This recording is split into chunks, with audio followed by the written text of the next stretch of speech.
As we count down to the big Lok Sabha elections, the BJP is getting battle ready. The party held a two-day National Council meeting in the national capital today to brainstorm the roadmap ahead. Two-day meeting concluded with Prime Minister's address. From 370 plus seats target to an elaborate southern outreach plan and to the big 10-year report card. Listen in to the key takeaways from Prime Minister's power-packed agenda for his party's cadres. Listen in. आज जब भारत प्रगति के पथ पर आगे बढ़ रहा है, मुझे विश्वास है कि उनके सिद्धांत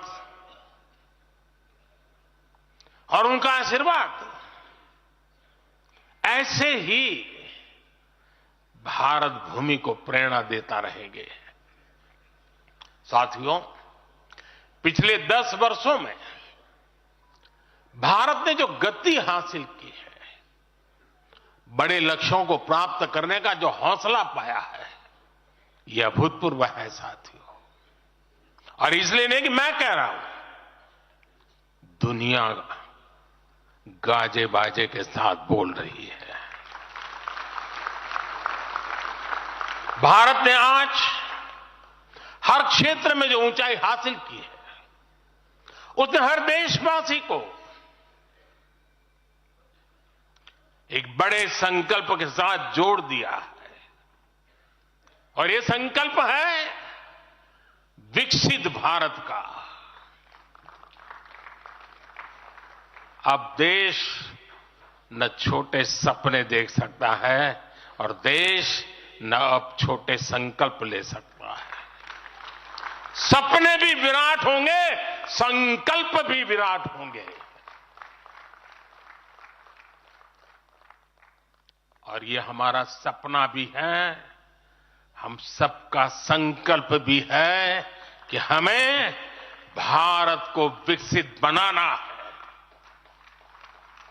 और इसमें अगले 5 वर्षों की बहुत बड़ी भूमिका होने जा रही है। अगले 5 साल में भारत को पहले से भी कई गुना तेजी से काम करना है। अगले 5 साल में हमें विकसित भारत की तरफ एक लंबी छलांग लगानी है। लेकिन भाई और बहनों, सारे लक्ष्यों की प्राप्ति के लिए पहली शर्त है सरकार में भाजपा की जोरदार वापसी।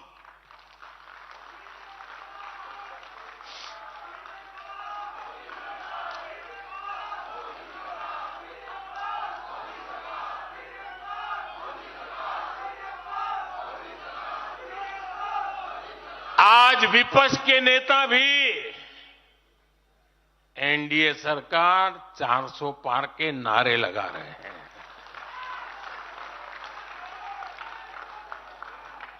और एनडीए को 400 पार कराने के लिए भाजपा को 370 का माइलस्टोन पार करना ही होगा।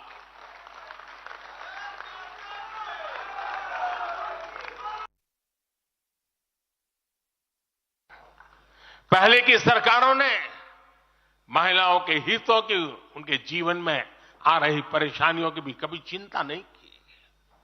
हमारे यहां बेटियों को गर्भ में ही मार डालने की कितनी विराट समस्या थी। हमने इसके लिए सामाजिक चेतना, साथ साथ कड़े कानून दोनों का सहारा लिया। पहली बार देश में बेटी बचाओ बेटी पढ़ाओ जैसा एक जन आंदोलन चला, जिसका एक बहुत ही सार्थक प्रभाव हुआ। हमने बालिकाओं के, महिलाओं के पोषण पर विशेष बल दिया। हमने पोषण अभियान चलाया ताकि गर्भवती महिलाओं को उचित मदद मिल सके। स्वस्थ महिला ही स्वस्थ संतान को जन्म दे सकती है। गर्भ के समय महिलाओं को उचित पोषण मिले, इसके लिए मातृ वंदना योजना के तहत 3.25 करोड़ से अधिक बहनों को सीधी मदद दी। हमने सुरक्षित मातृत्व अभियान के तहत लगभग 5 करोड़ गर्भवती महिलाओं को हेल्थ चेकअप किया। प्रयास यही था कि माता और शिशु दोनों के जीवन पर पहले जो खतरे रहते थे उन्हें कम किया जा सके। 2014 से पहले महिला सुरक्षा को लेकर कितनी चिंताएं होती थी। हर कोई चिंतित रहता था। हमने रेप, बलात्कार ऐसे अपराधों को, संगीन अपराधों में फांसी की सजा सुनिश्चित की। और मेरी एक व्यक्तिगत प्रार्थना है, करोगे? जरा हाथ ऊपर करके बताइए, करोगे? करोगे? हर लाभार्थी के पास जाइए, उनको कहना कि प्रधान सेवक नरेंद्र मोदी ने उन्हें प्रणाम कहा है। किसी भी बूथ में एक भी फर्स्ट टाइम वोटर ऐसा ना हो जिस तक बीजेपी का कार्यकर्ता पहुंचा ना हो। आपको उन्हें पिछले 10 वर्षों के काम और आने वाले 5 वर्षों के प्लान, इसके विषय में जरूर बताना है। मैं आपको उन्हें नमो ऐप पर विकसित भारत का ब्रांड एम्बेसडर बनाने के लिए हमें उसको जोड़ना है। वो हमारा एम्बेसडर है।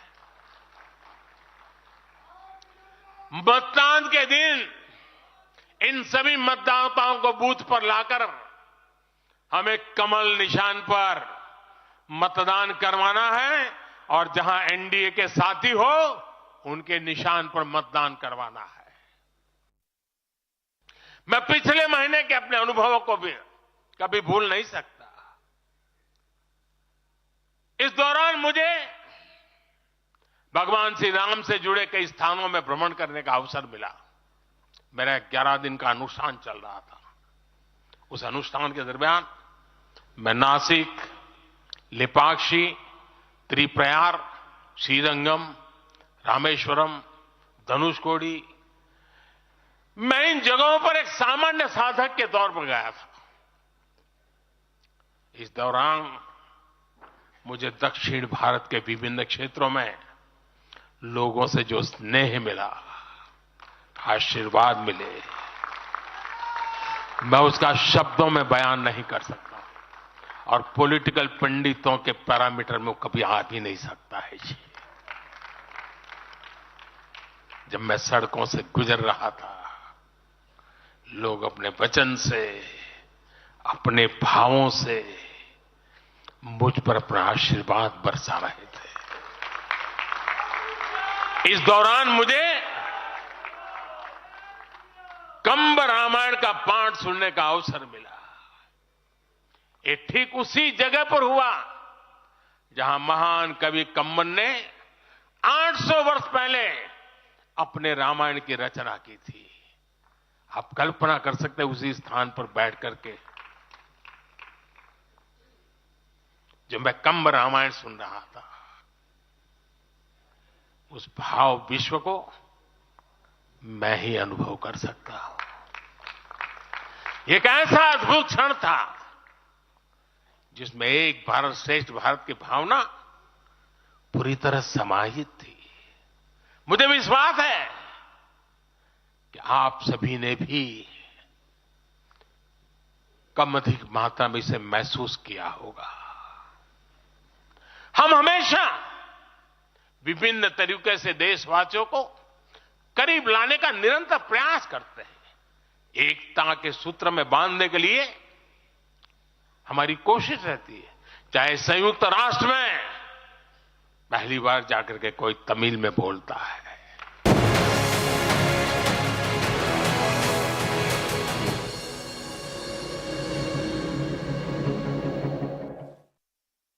trouble in being taken seriously. Is that true, Santoshi?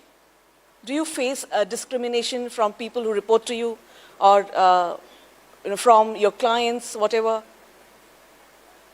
I come from a heavy machinery industry, a male-dominated industry. I'll quote one of the examples in very early days. I think we were on one business trip to Rajasthan to understand the ecosystem of how they're able to do it and all. I walked into the room and they thought, I and my partner, we both walked into the room and they thought I was the secretary. They just offered one chair. So that's again, I was like, then okay, so I'm only a female can only be a secretary. Then another incident is like, we both walk in and they're like always, for example, you and I are having a conversation, there's a third person, I'm only going to talk to you because you're the man. So this happens. And the third part of it, I think this is another incident that happened. We have around close to 120 employees. We are a 2.5-year, 3-year-old startup. Again, like I said, heavy machinery, completely male-dominated. Workers are doing with all their power, all their energy. They're breaking the metal, they're welding the metal. My own employees, there was a point when, imagine the CEO of the company, they come from the rural parts of the country, they're migrated to different cities just for the work. And I was saying that, isko saaf karo. They were like, hum nahi karenge. औरत बोलेगी हम नहीं करेंगे. This is my employee. He knows I am the boss. This was a situation that happened, and I think we were like, okay, भैया आप बगल में बैठिए, ठीक है. Then the others were also, they all stopped for a minute.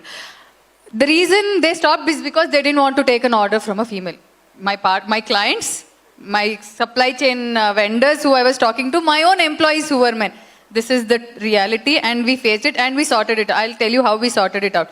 And at that point of time, we were only 3 employees in my factory, 3 females, the rest were all men. And I was like, okay, this is not going to happen. If this happens, I cannot even employ another female, because if you're not going to listen to your boss, who is a female, what are you going to listen to another junior who is going to come in? And that's when we decided, and I think that day we fired the guy. And we said that, I think my partner came in and he's like, भैया, आपको सुनना है तो इनका ही सुनना है. मैं भी इनका सुनता हूँ. That support that you get is very crucial, and I think now I can very proudly say 30% of the females, 30 to 40% of the workforce is females. On machine floor in our factory, you will see a girl saying she's touching the metal, she's bending the sheets, they're doing everything. And when I've seen it in Germany and China, and I think I'm proud to see it in India. So yes, there is discrimination and we are trying to bridge the gap. One thing that I would want to add is 69 crores of an untapped potential in India is still lying there. 50% participated in agriculture, we've prospered. 50% of the population participated in IT, we know where we are. I think the 50% of the population should participate in all sectors. And then we should see where India is going to be. A lot of countries don't have the untapped potential that we have even as population.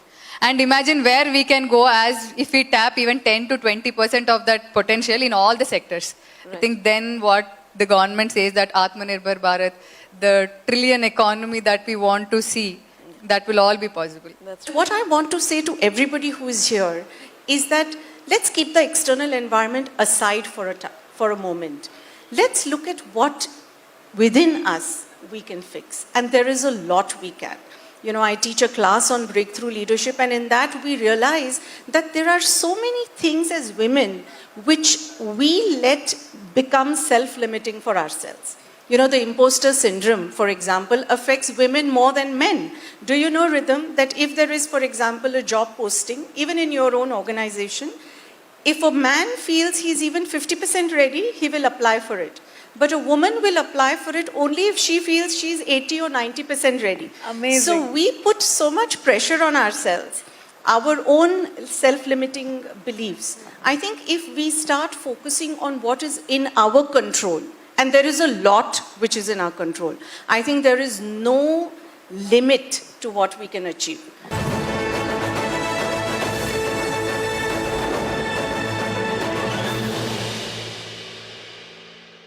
The age of digitization that has not just been embraced by women entrepreneurs, Indian women who have led the charge amidst the era of limitless possibilities. The next panel will also deep dive into the complexities of women thriving in the business world. For the panel, From Passion to Profit, please welcome on stage our first panelist, Santoshi Buddhiraju, co-founder and CEO, Autocracy Machinery. Let's have a huge round of applause for her. Next, we invite Shivi Kapil, co-founder, Empathy Design Labs. And our third panelist is Kirti Goyal, co-founder and CEO, PTAL. Also, our final panelist for this session, Swati Singh, founder, Aseem Shakti Enablers.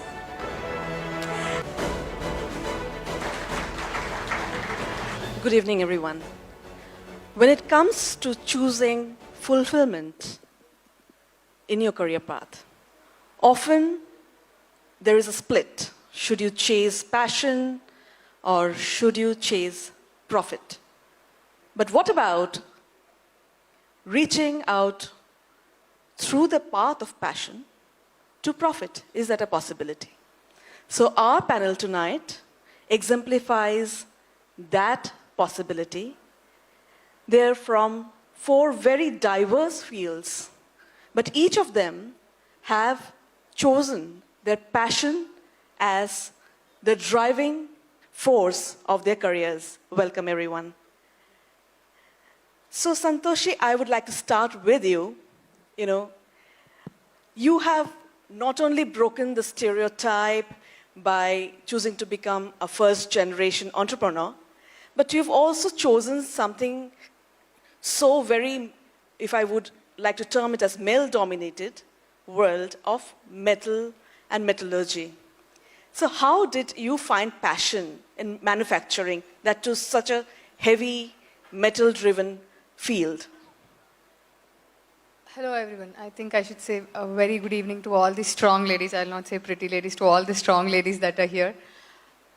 I don't know if I should say it's the irony of my life, but it turned into a plus point in my life. My parents always wanted a boy.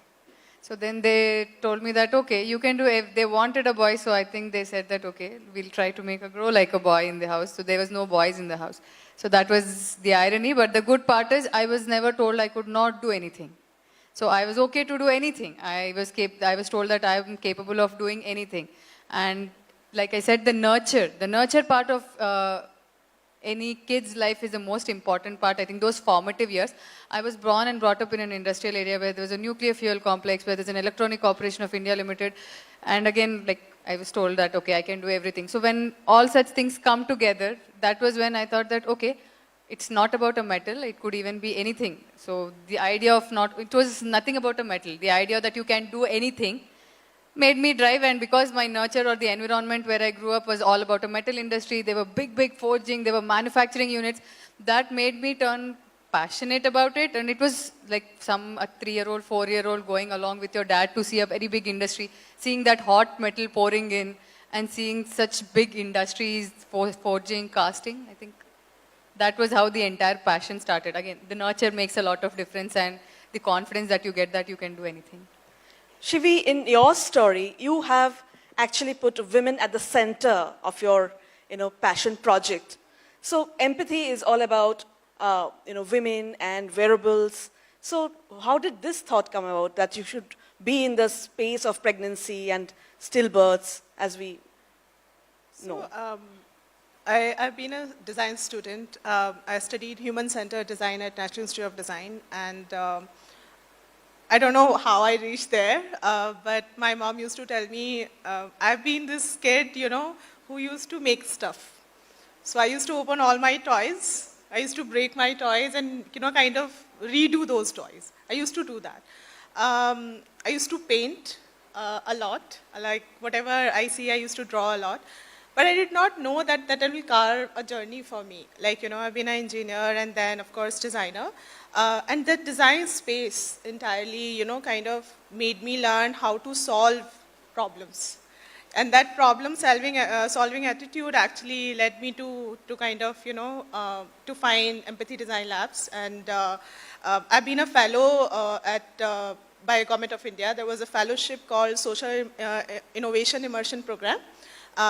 And I've been a fellow, one of the 3 fellows there, and that fellowship took me to rural, tribal, and urban spaces of India, where I traveled for 18 months, just finding out what are the issues in women's health. And I found that there were a lot of issues, of course, but one of the issues which really stuck to my mind was where women were losing their pregnancies at the advanced stage of their time. when they're literally kind of imagining themselves as a mother. And I remember this conversation with one of the mother where mother said, "Madam, मैं तो doctor नहीं हूँ, मुझे कैसे पता कि मेरे बच्चे को क्या हुआ है?" You know, and that story just stayed with me for a long time. I came back and I was like, oh, what if I can convert this feeling into a decision-making movement? And that's where, this journey started. Kirti, unlike the three other ladies, you are not a first-generation entrepreneur. You're from a business family. But we often see that the ladies from a business family, more often than not, choose not to be in business. They choose to settle down or do something else. But you have chosen to be an entrepreneur, and that too in a field which you are passionate about. You didn't carry forward your family business, but you found something else to do. So how did that thought come about? So I would like to put it that way. At Pital we work with Thatheras to revive the craft form of Tha se Thathera, brass, copper and bronze utensils. These people make by hand. So it was beautifully put in my lab by universe. And I decided to, when I realized that Ayurveda states benefits of these utensils, and there's so much knowledge, pital mein pakao, tambe mein pani piyo. In fact, I think nowadays everybody is drinking out of copper. But back in 2017, when this craft was listed in UNESCO's list of intangible heritage culture, and it was on the verge of extinction, it was on the verge that if nothing is done about it, this craft will not sustain. That's when I, as a designer, and there were kids from Shri Ram College of Commerce, we took this initiative to do a pilot and see that will people start buying these utensils again. And in 2017, oh my God, Pital is back. There were the headlines in newspaper and people were fascinated probably to see it in the market. And slowly when we started digging in deep, people were willing to buy it. I mean, that probably my parents, being business people, also noticed, okay, there is a wave and it can be big, it can probably be a global brand. So they never, after they saw those newspaper things happening, usse pehle they would be like, ki acha, kitne bartan bech loge? But after that, now, they are very happy with however it's going, it's flowing, it's going in a very good direction.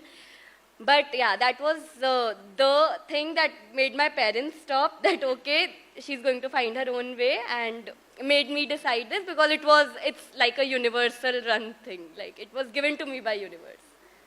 Swati, you are perhaps the youngest among all of you when it comes to the age of your enterprise. You're very new in the field, but you're doing something wonderful. You're actually innovating around the garment, the favorite garment, sari. So what is this thought? I mean, how did you want to innovate around the sari? Saris, I always say that the product didn't come first. So we make ready-to-wear saris with pocket, but that was not, the original idea wasn't that. It was the Aseem Shakti at an enterprise started because I wanted to help some women in my neighborhood. I come from a very humble background and I could, since childhood, I saw them struggling and I really wanted to do something about it. And when I spoke to them, I realized that the only skills that they had was basic sewing or basic cooking. And I thought I would really fail badly at a food business. Why not do something in fashion? And that's, I wanted to do something which is not there in the market. And that's how the thought started. And saris with pockets were not there in the market before. And 3 years ago, ready-to-wear saris were also not that easily accessible. So that's how we reached the product. So from pocket to pocket size, huh? Yeah. So, finding funds for a startup. You have a dream, you have passion, all right, but finding that support, how difficult is it for first-time entrepreneurs? If you're just bootstrapping, when you go to the market and say that I have this great idea, how do the banks receive you? What are the challenges that, Santoshi, you might have faced when you started out with this business? I think It's your baby. Anybody, be it a banker, be it an investor, be it your own dad, be it your friends, family, the first thing that they'll see is like, have you put your own hard-earned money in that? If you are 100% committed to your baby, like my company Autocracy, I'm committed to that. Like, so I put every penny that I've earned, whatever I've done, I first put in my penny that I earned. Then I was like, okay, I'm sure about it. And the second thing, we should also be sure, even if you take from a bank, again, that's something, it's somebody's savings that the bank is lending you at another increased price.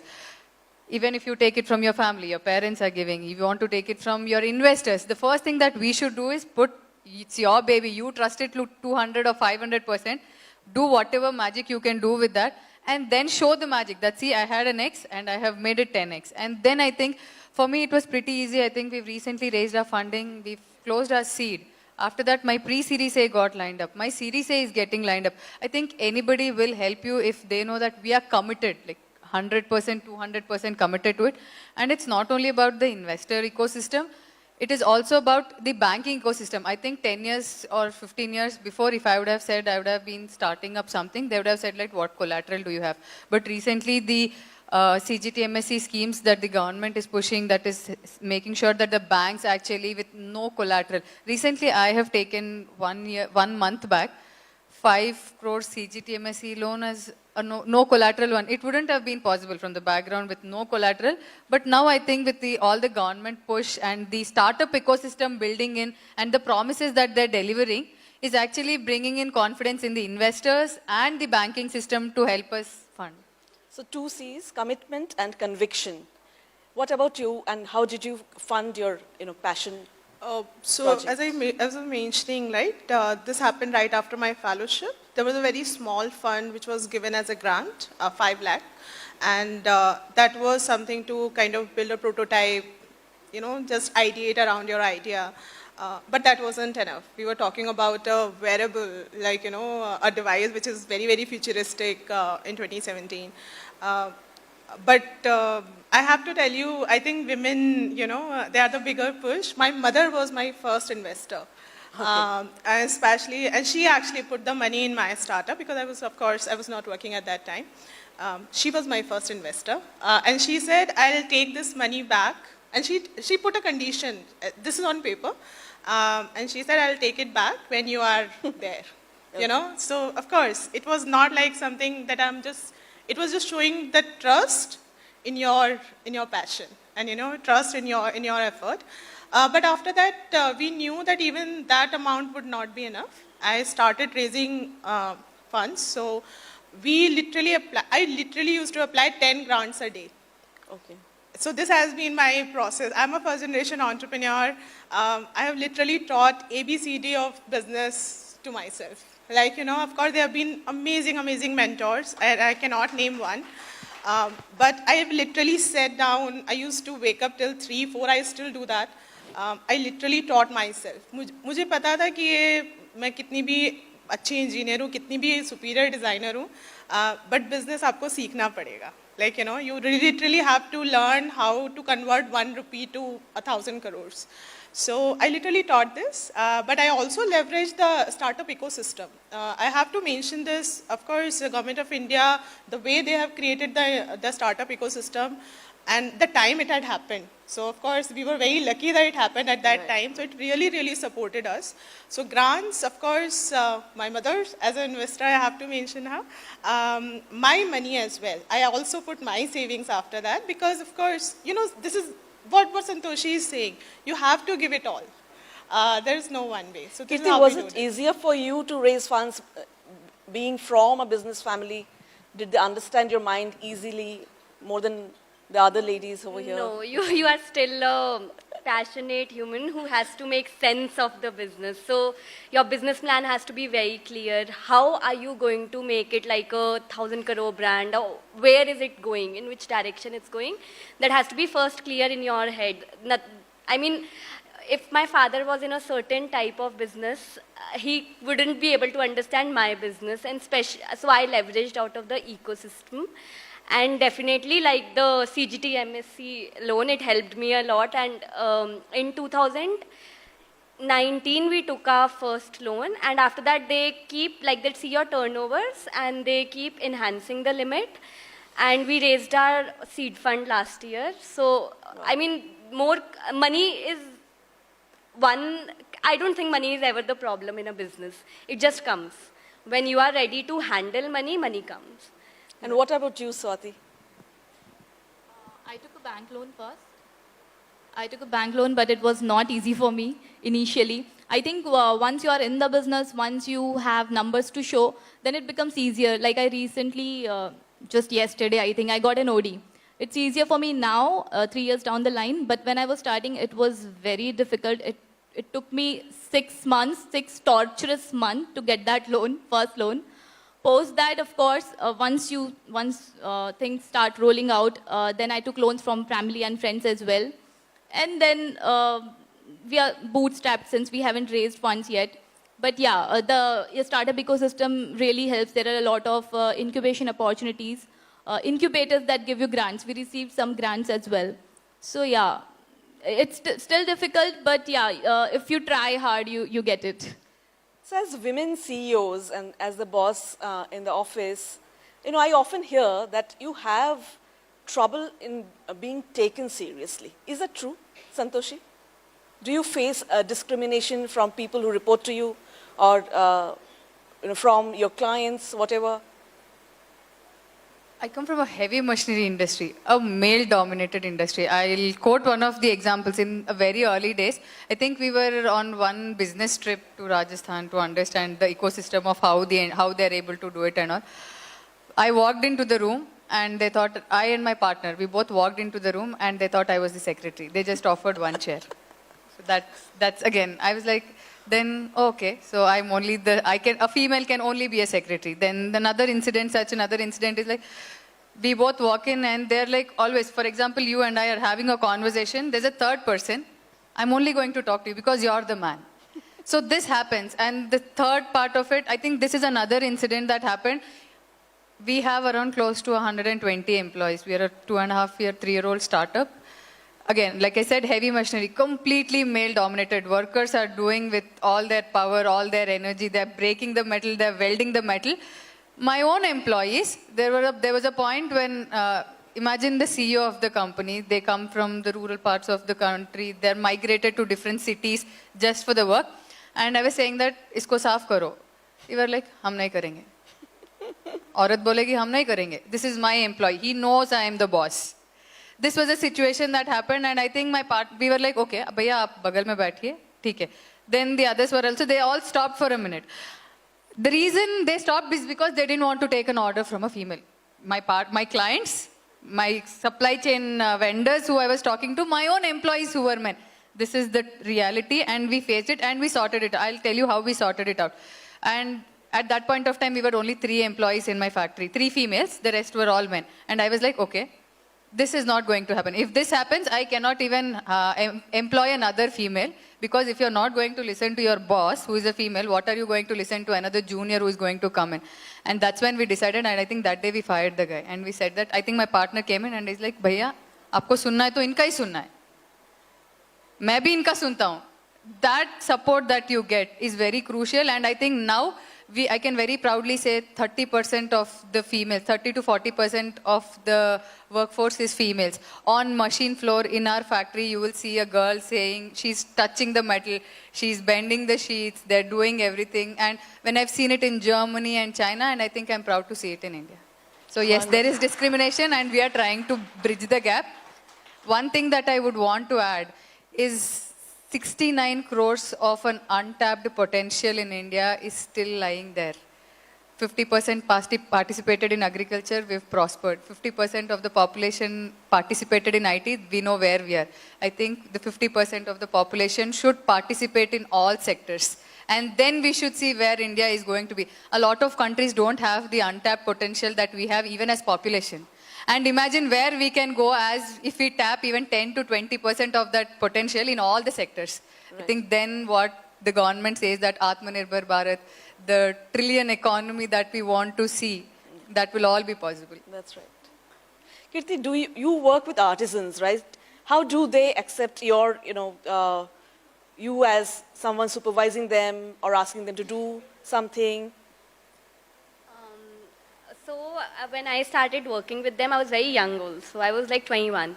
So I couldn't get to understand. They don't take me seriously because I'm a woman, or like they treat me like a kid. So it took me quite some time to bridge that gap. But after that, I actually put a supervisor in between, and I'm like, I talk to you, you talk to them. Yeah. So that kind of helped me. Because talking to all of them separately, and now like my third partner, he takes care of the supply chain. So there is a problem there for a woman going out and getting work done. So at the same time, women employing, when you are also employers, right? When you decide to employ, so do you prefer to employ women, or do you discriminate, and do you think, or you have no discrimination whatsoever when you select your staff? Yeah, maybe I can talk about that. I have interviewed IITians, people from IIM, NID, and I have to tell you, 90% of our team is women, and and it's purely because they are so good at it, not because they are women. I don't think I actually realized it very late that my team is becoming like 90% women, but that lens was not there. I never judged them based upon like the kind of gender they are coming from, but kind of a skill and kind of confidence and kind of the creativity they were bringing to the table. It was purely that. And also I think it's because how I was raised. I was always seen as an equal in my family, right? And that changes that kind of discrimination. I have, of course, like Santoshi was mentioning, right? I have always faced this kind of question. They always call me as women founder.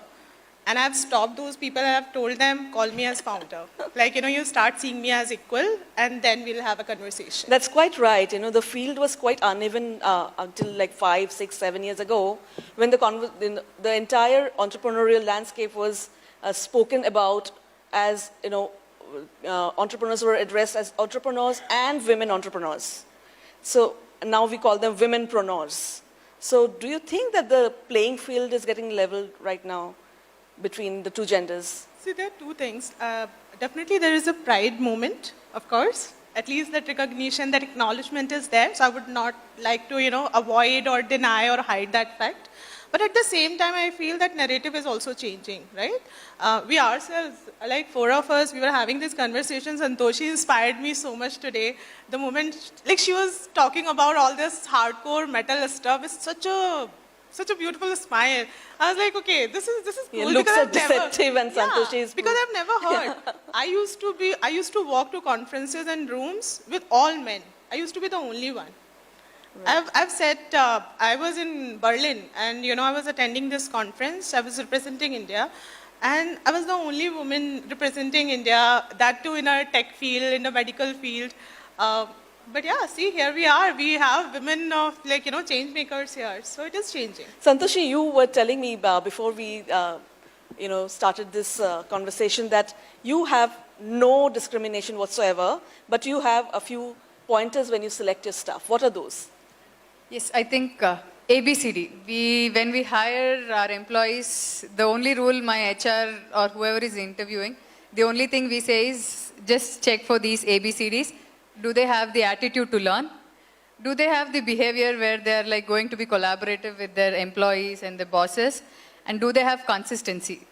Can they do anything consistently? Can they do everything consistently? What is the thing that they can do consistently? And D, do they have discipline? Trust me, I'm one of the average. If I have somebody like me, and I think I vouch if there is any success, too little success that people say I am, it's only because of these ABCDs. I was always very humble. Learning, you should be, your attitude towards learning, that nobody can know everything. And you should be always a student, and how you are behaving with your colleagues and everybody, and do that consistently and have that discipline. We start a factory. There were days, I don't know how many will think I'm a bad boss. I know there was a collision on the 70-hour week. We started our factory at 5 o'clock in the morning, 6 o'clock in the morning, 7 o'clock in the morning, depending upon what the day demands. And we've started. And when we hire interns also, we see only that. We'll be like, how committed are you? Are you mad about it? When you're building something, you cannot say that, okay, I will do it like, I'll do it at my comfort. I was telling you sometime back in an entrepreneur journey, and I keep telling it again and again. It's 20 bad days in a month, 7 okay days, 2 or 3 good days, 0 holiday. This is how, and you're not going to have sleep for more than 4 hours where you're not dreaming about your company. If you're not this mad about your company, then you're not going to be successful. You have to be mad, you have to be obsessed, you are ready to do every sacrifice, and then it'll happen. Swati, what is a tip or two for young women watching you tonight and wanting to become entrepreneurs? I repeat this quote. I think it's by Reid Hoffman. An entrepreneur is someone who jumps off the cliff and then builds an airplane while going down. So that's exactly what happened with me. I think they should just go for it. Nobody's prepared, no matter what you do. You're not prepared for what is coming. You don't know, you know. So you should just go for it and learn on the way. And as she said, being consistent is very important, and it's passion to profit. I think passion is the most important ingredient here, because that is the only thing that is your fuel, basically. That is how you start, and when after you start, there are going to be many setbacks, many setbacks. So if you are not passionate about it, you are going to quit. So if you're passionate about it, like, passion is going to be your fuel. So that's my advice. Kirti? So in design college, they taught us that you are not a good designer until you sleep, eat, drink, you do whatever, and you're thinking about your design. And I could only do it when I was introduced to entrepreneurship. You eat, dream, sleep, you only think of one thing, okay, what do I do next? How do I make it better? How do I make things more productive? So yeah, for me, for young entrepreneurs, just go for it. Don't think too much. Don't think too much, yes. What about you? But yeah, you have to find the right passion for it. Like, it has to really drive you crazy that I am going to solve this problem and nobody can do it better than me. Solving a problem. Yeah, great. I think passion, they already mentioned, so it's common. But for me, I think it's resilience. You have to remember that you will fail at some point of time. Just wipe your tears, go back to your work next day. I think that this is the story. For me, I think the only suggestion I want to give to newbies, resilience. Just do not give up. Kuch bhi ho raha hai, chalne do, it's fine. There is always a next day and you will do better. I have done this. I've cried nights. I'm telling you, I've literally cried. I've literally had calls like 2 hours, 3 hours long with my mom, and telling ye nahi ho raha hai, kya karu, bas nahi ho raha hai, ye nahi hone wala hai. But next day I was having like very light conversation with my mom. Mama bolti hai, kal to tu kuch aur hi bol rahi thi. Santoshi, you have ever been close to giving up, and what tips do you have for young women entrepreneurs? I should say every day. Every day is tough, and persistence is the name of the game. That's the only word. And the second thing, you might be very passionate. I'm passionate about dance, I'm passionate about gardening and all. But understand, for anybody who's starting anything and you want to make it big, understand how big the problem is. And how much impact can your solution make on that? It's very, people have glorified entrepreneurship. I know, thanks for everything that is happening, but yes, it's one of the toughest journeys that anybody will embark on, and it is not for weak hearts. If you are like every third day or fourth day you have a problem and you're going to run away, then please don't venture onto this journey. It's not your, again, as somebody told me there are 2 types of people, somebody who can fly a jet fighter and somebody who can fly a passenger flight. They both are 2 different things. Not everybody can make a product. There's somebody who also manages the product. You understand what your strength is. That is the first thing. And the second thing, like in our case, the problem that we have been solving, India is trying to build its underground infra network. 2 feet sewage line, 4 feet water line, 6 feet fiber line, and then electric lines and gas lines. Earlier, we used to see gas cylinders being delivered. We used to see water tankers coming in. Internet was 5 years backwards. Now we have 5G. So we saw the potential in the problem. Understand the problem. Listen to your customers. And then, if you're listening to your customers and you understand the problem, passion will automatically come. Passion is what will make you start. but constantly improving it again and again and hearing back and redriving it back into the system, that is the most important thing. Before we wrap, one quick response that I want to seek from all of you. What was, in a very few words, your moment to dare to dream? Okay. One moment that I recall right now where I thought that that's it, I have to do something about it, was when, as I said, I started it because I wanted to help women in my neighborhood. So they used to go to these chemical testing, these cosmetic companies, when they launch a product, they test it on human skin. And because these women, the entire household is dependent on them, right? So they have very little that afternoon time where they nap. They would utilize that time, they'll go to these panels, and they'll earn very small amounts, like 100 rupees, 200 rupees for per testing. But they were so thrilled because they earned it. And when I saw it, I could not sleep, because I think that's dangerous that they had to do something like this. There are doctors available, of course, but it's still dangerous. And then I was like, I have to find an alternative to this, that they have to quit and they have to start something else. And I'm really proud that all of them today, they have quit and they work with us. So that was my dare to dream moment. What about Kirti? So I studied fashion design, and I studied about a lot of women designers and entrepreneurs who made it really big out of India. And that used to inspire me a lot, motivate me a lot. But at the same time, end of 4th year, I thought, okay, I can't make clothes. There are so many people making clothes, so I have to find something different. So when I got to know about Thatheras, that was my dare to dream movement. I saw there is no major player serving to the market. And there was so much potential in copper, brass, kansa, and Ayurveda is something we are gifting to the world. So that was my dare to dream movement. I think for me, there have been many, but one moment I can recall where I literally lost the fear of failure.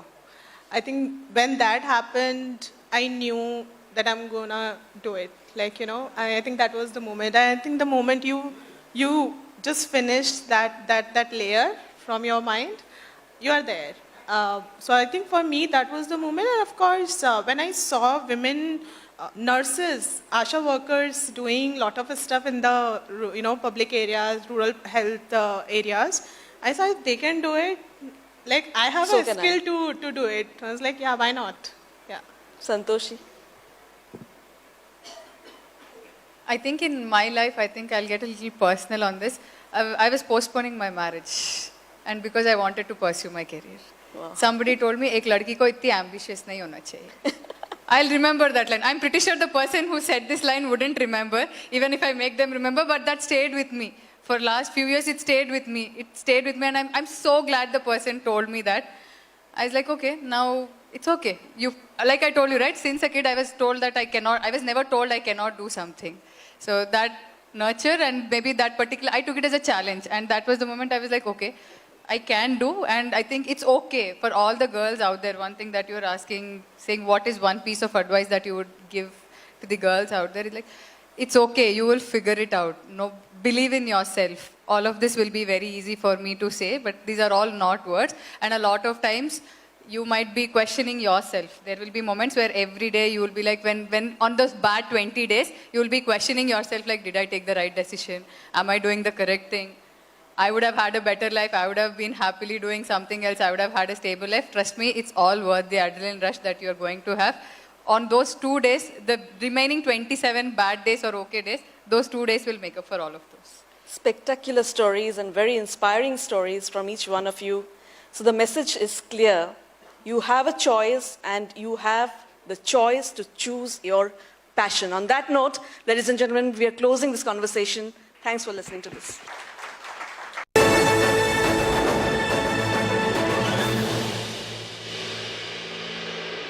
QSMTHE, the world's foremost university rankings organizations, have ranked Amity amongst the top 3% universities globally. making it among the very few Indian universities to be included in both rankings. Yet another top ranking for Amity University. I am very, very happy to announce that Niva Bupa Health Insurance has come on board as Republic TV's studio partner. Niva Bupa Health Insurance is the fastest growing company among standalone health insurance players in India. It has also provided health insurance coverage to 1.1 crore people in India and settled over 15 lakh claims, processing one claim every 60 seconds. So we are delighted to be partnering with them.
Addressing the second day of BJP's National Council meet, Union Home Minister Amit Shah hit out at the India Alliance, stating that the alliance members only aim to grab power for their family and cannot think of the welfare of the poor.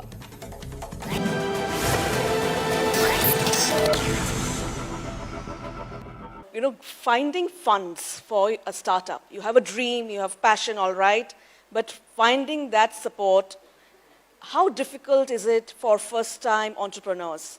You know, if you're just bootstrapping, when you go to the market and say that I have this great idea, how do the banks receive you? What are the challenges that, Santosh, you might have faced when you started out with this business?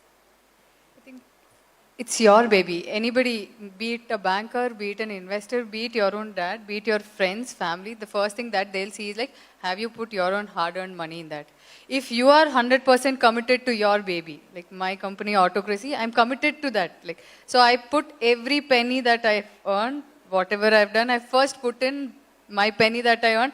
Then I was like, okay, I'm sure about it. And the second thing, we should also be sure, even if you take from a bank, again, that's something, it's somebody's savings that the bank is lending you at another increased price. Even if you take it from your family, your parents are giving, if you want to take it from your investors, the first thing that we should do is it's your baby, you trust it to 200 or 500%, do whatever magic you can do with that, and then show the magic that, see, I had an X and I have made it 10X. And then I think, for me, it was pretty easy. I think we've recently raised our funding, we've closed our seed. After that, my pre-Series A got lined up. My Series A is getting lined up. I think anybody will help you if they know that we are committed, like 100%, 200% committed to it. And it's not only about the investor ecosystem, it is also about the banking ecosystem. I think 10 years or 15 years before, if I would have said I would have been starting up something, they would have said, like, what collateral do you have?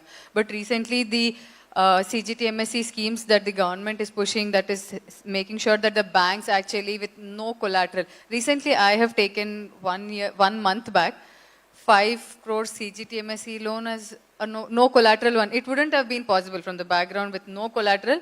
But now I think with all the government push and the startup ecosystem building in and the promises that they're delivering is actually bringing in confidence in the investors and the banking system to help us fund. Today, on a very serious, on a very career-oriented note, Professor Kulkarni, as I welcome you to Republic TV's India Women Summit, you have also got these lovely incidents that happened during the 26/11 attack in Mumbai.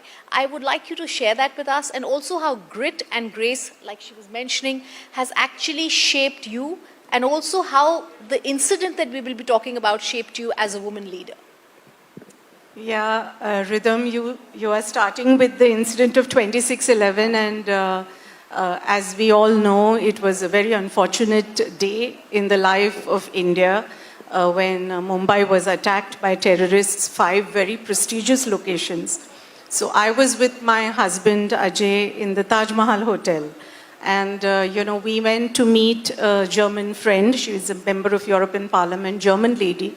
And when you go for a dinner, like we are here in a hotel today, when you go for a dinner or a conference, you don't expect to be met with a terrorist, full-blown terrorist attack. So unfortunately, that's what happened, but I'm very grateful that with God's grace and with everybody's prayers, after 14 hours in captivity, being hostage in different locations in the hotel, we were rescued by the NSG commandos, and we were able to come out.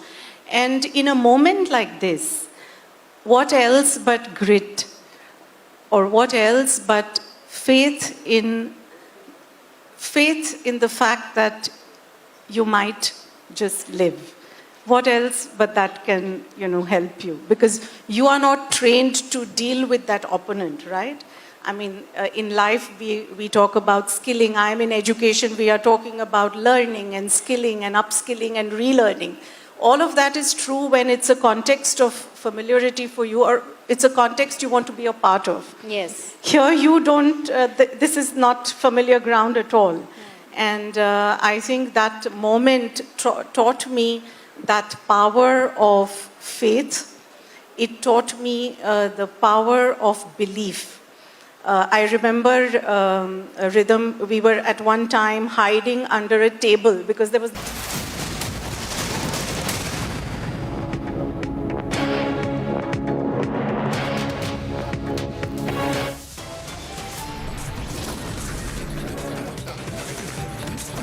Akhilesh Yadav snubs Rahul Gandhi, now refuses to join Bharat Jodo Nyay Yatra.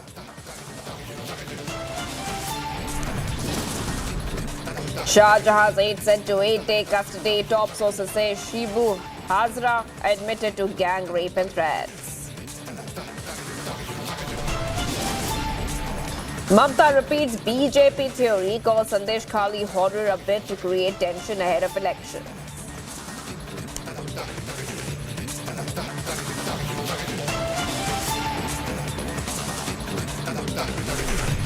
I never seen, this is a new system was adopted. Wherever the government is coming in the power, people are going that side. Big admission on Kamalnath amid defection speculation. Congress leader says exit because BJP is coming to power.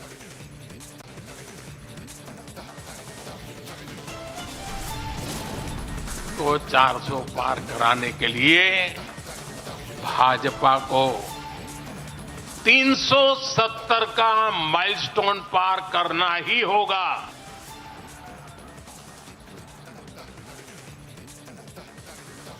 Prime Minister sets the agenda ahead of the big elections, reiterates 370 plus seats for BJP pitch.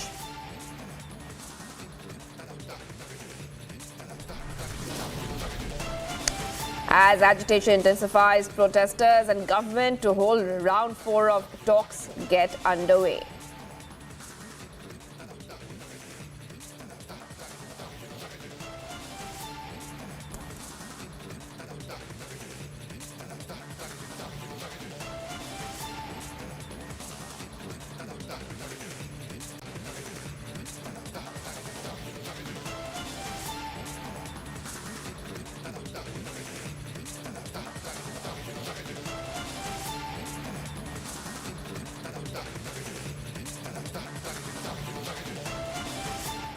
For the past 30 days, viewers, the women of Sandesh Khali have been fighting a relentless fight against politically institutionalized mass rape by TMC Goose. Republic Bangla has been leading the fight for justice, and as national pressure builds, Mamta's corps have been finally forced to act. Yesterday, 2 close aides of Shah Jahan Sheikh were arrested, and one of them, Shibu Hazra, has been sent to 8-day custody now. Sources have said that he has admitted to gang rape and murder threats.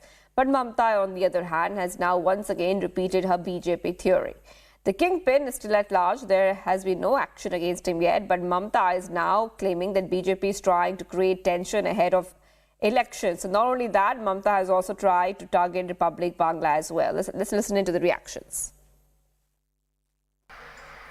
ঘটনা হয়েছে প্রথমে ইডিকে পাঠিয়েছে তারপরে তার বন্ধু BJP ঢুকেছে ইডিকে সাথে নিয়ে আর কিছু মিডিয়া ঢুকেছে ঢুকে তিলকে তাল করছে শান্তির পরিবর্তে আগুন লাগাচ্ছে আমি বলতে চাই তাদের যার যা অভিযোগ আছে আমি অফিসার পাঠাবো তারা শুনবে এবং যদি কেউ মনে করে কারো কাছ থেকে কেউ কিছু নিয়েছে সবটাই ফেরত দেওয়া হবে এটাও মাথা রাখবেন আমি যখন বলি আমি তখন সেটা করি কারণ কোনো মহিলা আজ পর্যন্ত কোনো কমপ্লেন করেনি এফআইআর করেনি আমি পুলিশকে বলেছি সুমোটো কেস করো আমাদের ব্লক প্রেসিডেন্টও অ্যারেস্ট হয়ে গেছে এমনকি আরাবুল ভাঙ্গরে ও তো আমাদের কর্মী ও তো অ্যারেস্ট হয়ে আছে তোমরা কতজনকে অ্যারেস্ট করেছো আমি কি পারি না করতে গদ্দারদের অ্যারেস্ট করতে একটু সময় দিচ্ছি সুতো ছাড়ছি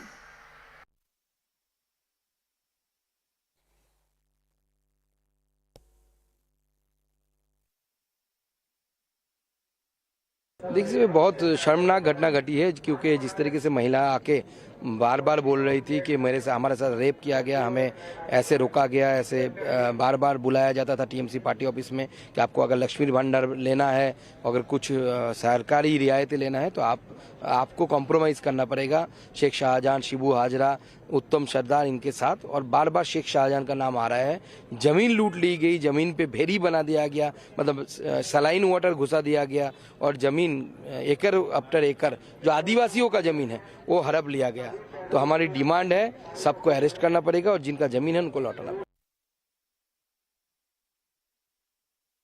ममता बनर्जी ने हजारों संदेश खाली बना के रखा है और संदेश खाली के माताओं ने हिम्मत करके उनके ऊपर जो उत्पीड़न हो रहा है उन लोगों को जो अत्याचार हो रहा है बहुत हिम्मत करके उन लोगों ने पूरा समाज के सामने उसको उजागर किया उन्होंने न्याय का गुहार लगाया उनको सेफ्टी देने के लिए गुहार लगाया उन लोगों का स्थिति ठीक नहीं है हम भी जब गए थे रामपुर तक हम लोगों को जाने दिया था उसके बाद बैरिकेडिंग लगाया वहाँ से हम लोगों ने वीडियो कॉलिंग से उन लोगों से बात की पुलिस ने उन लोगों के ऊपर प्रेशर कर रहा है उसको जो बात है उसको जो बात रखा है उसको बदलने के लिए ममता बनर्जी का जो पुलिस है वो तृणमूल का जो गुंडा है तृणमूल का जो कैडर है उसकी माफी वहाँ पे काम कर रहे हैं संदेश खाली की स्थिति ठीक नहीं है हम आपके माध्यम से पूरा देश का जो माताओं की तरफ से भाइयों के तो सबको तरफ से मैं संदेश खाली की माओं को आश्वस्त करना चाहती हूँ हम लोग आपके साथ है आपको डरने का नहीं है हम सब आपके न्याय के लिए लड़ रहे हैं। So Sandesh Khali has been one of the most unfortunate incidents in recent past and in West Bengal. Women do not feel safe and women are constantly being mauled, harassed. We know even on earlier occasions we've seen the kind of problem women have undergone in the past. So lack of confidence in Mamta's governance and women's security is a big challenge in the state, especially because of infiltration, and people who are working in that region are causing social disruptions, and this is one such incident. And viewers, stop our list tracking right now ahead of the Prime Minister Modi's visit to Jammu on Feb 20th. Security has been tightened in Jammu. The PM is scheduled to lay the foundation stone for various developmental projects in Jammu and Kashmir. Fire broke out at the Gangotri paper mill in Haridwar. Fire station officials have said that investigation is currently underway to assess the extent of the damage. External Affairs Minister Dr. S. Jaishankar met with Palestinian Foreign Minister at the Munich Security Conference. The two leaders exchanged views on the current situation in Gaza amid the Israel-Hamas conflict. SP leader Salim Sherwani has tendered his resignation at the General Secretary, stating that the party is not working according to its agenda. He also alleged that the voice of Muslims was not being heard, which is why he felt suffocated. जिस मुद्दे पे आप 2024 का चुनाव लड़ना चाहते हैं, उसी मुद्दे पे ही से आप हट जाते हैं, तो हमारा क्या वजूद है, हम क्यों रहें पार्टी के साथ। सपा पे बहुत बड़ा भरोसा पिछले उत्तर प्रदेश के चुनाव में मुसलमानों ने किया। मेरे ख्याल में जितना वोट मुसलमानों को सपा को मिला है, वो ज़िंदगी में कभी नहीं मिला था। बहुत बड़ी संख्या उनको मिली थी, मगर मुसलमानों की जायज़ बातों पे आवाज़ ना उठाना, ये एक तकलीफ की बात है। CM Champai Soren stated that JMM-led alliance in Jharkhand is strong and that there was no threat to the coalition government in the state. This comes amid reports of resentment brewing among the section of Congress legislators in the state. Former Uttarakhand Chief Minister Harish Rawat expressed concern over the state of democracy. He warned of potential threats to the 2024 polls and said that the BJP's attempts to counter opposition parties everywhere was not a good sign. देश के अंदर लोकतंत्र के लिए आवश्यक है कि जो चुनाव का मैदान हो वो सबके लिए समान होना चाहिए। इस समय सत्तारूढ़ दल जो है जिस प्रकार से सत्ता का उपयोग करके विपक्ष को धराशायी करने में लगा हुआ है, तो ये एक अच्छा लक्षण नहीं है। And viewers, amid speculations of a further Congress breakup, Kamal Nath continues to remain silent on reports of him and 7 other MLAs defecting to the BJP. Let's play out the reaction of Kamal Nath.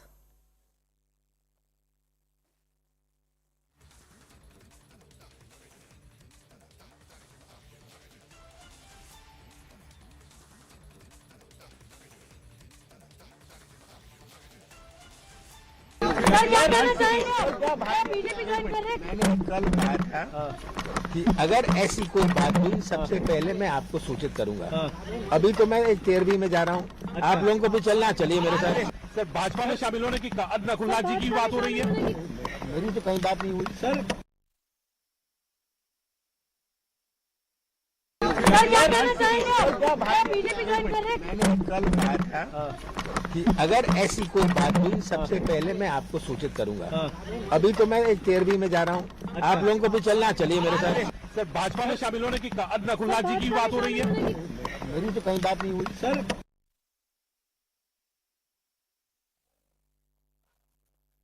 Earlier, Republic spoke to Sajjan Verma, a key leader of the Kamal Nath camp, who also dropped Congress from his social media bio yesterday following Nakul Nath. Let's listen into what he has to say about the defection speculation. मैं कमलनाथ जी से काफ़ी काफी 3-4 बार बात हो गई है। अब चूंकि बैठ के कुछ मुद्दों पे विचार विमर्श करना है, कोई ऐसा तो है नहीं कि कमलनाथ जी ने कोई निर्णय ले लिया हो। ऐसा तो किसी टीवी पे भी उन्होंने नहीं बोला कि उन्होंने कोई निर्णय इस तरह का लिया हो। 40 साल से जिस व्यक्ति के साथ मैं हूँ, ये जग जानता है पूरा। अब मैं उनसे कुछ बिंदुओं पे चर्चा करके कि भ्रांति ना रहे कहीं, और हम ऐसा हमारा निर्णय आम जन के बीच में कर दें कि लोगों की जो भ्रांतियां हैं दूर हो जाए, पत्रकारों की भी दूर हो जाए। ये एक अलग मसला है कि अनदेखी हुई, ये हुआ, वो अलग बात है। लेकिन कमलनाथ जितने सीजेंट पॉलिटिशियन हैं, जितने वरिष्ठ नेता हैं, उतना मध्य प्रदेश नहीं, इंडिया में अब शायद उनके बराबर का सीनियर शायद कोई नहीं है।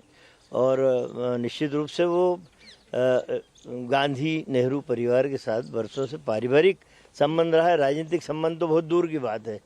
तो वो अभी शायद बात भी हुई है राहुल जी से उनकी, तो वही उन मुद्दों पे चर्चा करके मेरा ये कहना है मीडिया को कि कोई निर्णय अब उन्होंने इस तरह का लिया ही नहीं है। जीतू पटवारी हमारा बच्चा है, कमलनाथ जी हमारा दत्तक पुत्र है, हम भी चाहते थे कि वो बने। And even though Kamalnath continues to remain tight-lipped, the Congress leaders are already giving it away. Kamalnath defection now seems to be the only matter of time. PCC president claiming and is criticizing. Indira Gandhi herself, she told, Kamalnath is my third son. Kamalnath is my third son. But how Kamalnath is changing their loyalty, so is question. It is a really unfortunate. When party in crisis, everybody should develop for our own party interest of that. They are here going and that side. I never seen, this is a new system was adopted. Wherever the government is coming in the power, people are going that side. Whenever that government is weak, again they are going other government. Kamal Nath जी की उपेक्षा चुनाव के time से की जा रही है। कभी किसी ने सोचा नहीं था कि भूपेश बघेल चुनाव हार जाएंगे, कल्पना भी नहीं कर सकते थे। चाहे राहुल जी की बात हो या कांग्रेस पार्टी की हो या पब्लिक की बात हो। तो बात आती है छत्तीसगढ़ और मध्य प्रदेश की। छत्तीसगढ़ हम चुनाव हारे जहाँ कल्पना नहीं थी, राजस्थान हम लोग चुनाव हारे, लेकिन कमलनाथ जी को ही नकारा क्यों कहा जा रहा है? मध्य प्रदेश भी हारा, उसमें सारा दोष कमलनाथ जी के ऊपर देके कमलनाथ जी को जिस ढंग से पद से हटाया गया और राज्यसभा में सोनिया जी से बात होने के बाद विकसित किया गया, इससे लोगों को ठेस लगी हुई है। देखिए, कमलनाथ जी जिस वक्त इंदिरा गांधी जी सड़क पर उतर रही थी, जनता पार्टी का शासन था, उस ड्यूरेशन में कमलनाथ जी इंदिरा जी के साथ, कांग्रेस के साथ कंधे से कंधा मिलाकर खड़े हो रहे थे और इंदिरा जी ने उन्हें अपना तीसरा बेटा कहा था। कमलनाथ जी की निष्ठा पर हमें कोई संदेह नहीं है। कमलनाथ जी ने बहुत खराब समय में भी कांग्रेस का साथ दिया है। कमलनाथ जी की रग-रग में कांग्रेस है, वो खराब समय से अब तक कांग्रेस में है। तो निश्चित तौर पर हमारा पूरा विश्वास है कमलनाथ जी के खिलाफ जो मीडिया और भारतीय जनता पार्टी साजिश कर रही है वो जल्द से जल्द बेनकाब होगी। And viewers, as we count down to the big Lok Sabha election, the BJP is getting battle ready. The BJP held a 2-day National Council meeting in the national capital today to brainstorm the roadmap ahead. Now, the 2-day meeting concluded with Prime Minister's address from 370 plus seats, target to an elaborate southern outreach plan, and to the big 10-year report card. Listen in to the key takeaways from the Prime Minister's power-packed agenda-setting address. साथियों, 2014 में जब मैंने शपथ ली तो हमारे कई आलोचक कहते थे मोदी जी एक राज्य के बारे उनका क्या अनुभव है, इतना बड़ा देश, इतनी बड़ी दुनिया, ये मोदी क्या करेगा, कैसे करेगा? ठीक है, गुजरात चलाया होगा, लेकिन वो सब सोचने देख लें, विदेश नीति को लेकर बड़ी बड़ी बातें कही जाती थी। अभी मैं कुछ दिन पहले ही यूएई और कतर से जाकर के आया हूं। तमाम देशों से हमारे रिश्ते कैसे मजबूत हैं, ये आज दुनिया देख रही है। आज पश्चिमी एशिया के देशों से हमारे संबंध अब तक की सबसे मजबूत स्थिति में है। 2015 में जब मैं यूएई गया था पहली बार, आप हैरान हो जाएंगे, मेरे पहले 34 साल तक देश का प्रधानमंत्री वहां नहीं गया था। सोचिए किस तरह हमने उस पूरे क्षेत्र को छोड़ रखा था। कांग्रेस की सरकारें पूरे वेस्ट एशिया को सिर्फ पाकिस्तान के संदर्भ में देखा करती थी। उन्हें भारतीयों की शक्ति और उनके विश्वास पर भरोसा ही नहीं था। लेकिन आज भारत इस क्षेत्र से संबंधों का नया अध्याय लिख रहा है। पहले लोग सोचते थे कि बस तेल का इंपोर्ट कर लेते हैं और यहां से कुछ लेबर बेच देते हैं ताकि उनको रोजी रोटी मिल जाए, लेकिन अब ऐसा नहीं है। आज ट्रेड, टेक्नोलॉजी, टूरिज्म, ऐसे अनेक क्षेत्रों में हमारे संबंध बहुत बेहतर हैं और हम निरंतर विकास कर रहे हैं। यहां तक कि अरब के 5 देशों ने मुझे अपना सर्वोच्च सम्मान तक दिया है। यह सम्मान मोदी का नहीं है, 140 करोड़ भारतीयों के सामर्थ्य का सम्मान है। और भाइयों बहनों, विदेश नीति के जो भी जानकार हैं, वो विदेश से मिले हर संकेत भी पकड़ ले रहे होंगे। आज अलग अलग देशों में सत्ता और विपक्ष के दल ये खुलकर मानते हैं कि भारत के सशक्त होने से पूरी दुनिया का हित होने वाला है। ये पूरी दुनिया मानने लगी है। आज हर महाद्वीप में भारत का सम्मान, भारत की ताकत बढ़ रही है। हर देश भारत से गहरे संबंध बनाने पर जोर दे रहा है। और इन सब के बीच कोई देश हमारी सरकार से बातचीत के लिए, आप जानकर के हैरान होंगे, अभी तो चुनाव बाकी है, लेकिन मेरे पास जुलाई, अगस्त, सितंबर के डेट पड़े हुए निमंत्रण दे करके। इसका अर्थ क्या है? इसका अर्थ है कि दुनिया के विभिन्न देश भी बीजेपी की सरकार की वापसी को लेकर पूरी तरह आश्वस्त है। वो भी जानते हैं, दुनिया का हर देश जानता है, दुनिया की हर शक्ति जानती है, आएगा तो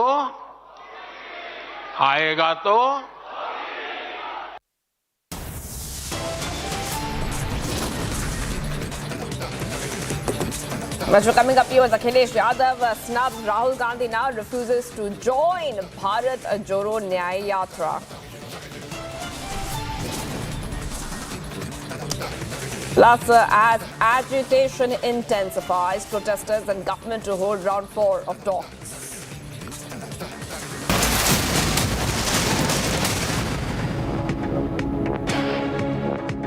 Trouble in being taken seriously. Is that true, Santoshi? Do you face discrimination from people who report to you, or from your clients, whatever? I come from a heavy machinery industry, a male-dominated industry. I'll quote one of the examples. In very early days, I think we were on one business trip to Rajasthan to understand the ecosystem of how they're able to do it and all. I walked into the room and they thought, I and my partner, we both walked into the room and they thought I was the secretary. They just offered one chair. So that's again, I was like, then okay, so I'm only a female can only be a secretary. Then another incident is like, we both walk in and they're like, always, for example, you and I are having a conversation, there's a third person, I'm only going to talk to you because you're the man. So this happens. And the third part of it, I think this is another incident that happened. We have around close to 120 employees. We are a 2.5-year, 3-year-old startup. Again, like I said, heavy machinery, completely male-dominated. Workers are doing with all their power, all their energy. They're breaking the metal, they're welding the metal. My own employees, there was a point when, imagine the CEO of the company, they come from the rural parts of the country, they're migrated to different cities just for the work. And I was saying that, इसको साफ करो. We were like, हम नहीं करेंगे. औरत बोलेगी हम नहीं करेंगे. This is my employee. He knows I am the boss. This was a situation that happened, and I think we were like, okay, भैया आप बगल में बैठिए, ठीक है. Then the others were also, they all stopped for a minute. The reason they stopped is because they didn't want to take an order from a female. My clients, my supply chain vendors who I was talking to, my own employees who were men. This is the reality, and we faced it and we sorted it. I'll tell you how we sorted it out. And at that point of time, we were only 3 employees in my factory, 3 females, the rest were all men. And I was like, okay, this is not going to happen. If this happens, I cannot even employ another female, because if you're not going to listen to your boss, who is a female, what are you going to listen to another junior who is going to come in? And that's when we decided, and I think that day we fired the guy. And we said that, I think my partner came in and he's like, भैया आपको सुनना है तो इनका ही सुनना है, मैं भी इनका सुनता हूँ. That support that you get is very crucial, and I think now I can very proudly say 30% of the females, 30 to 40% of the workforce is females. On machine floor in our factory, you will see a girl saying, she's touching the metal, she's bending the sheets, they're doing everything. And when I've seen it in Germany and China, and I think I'm proud to see it in India. So yes, there is discrimination, and we are trying to bridge the gap. One thing that I would want to add is 69 crores of an untapped potential in India is still lying there.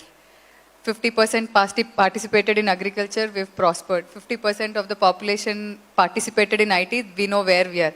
I think the 50% of the population should participate in all sectors.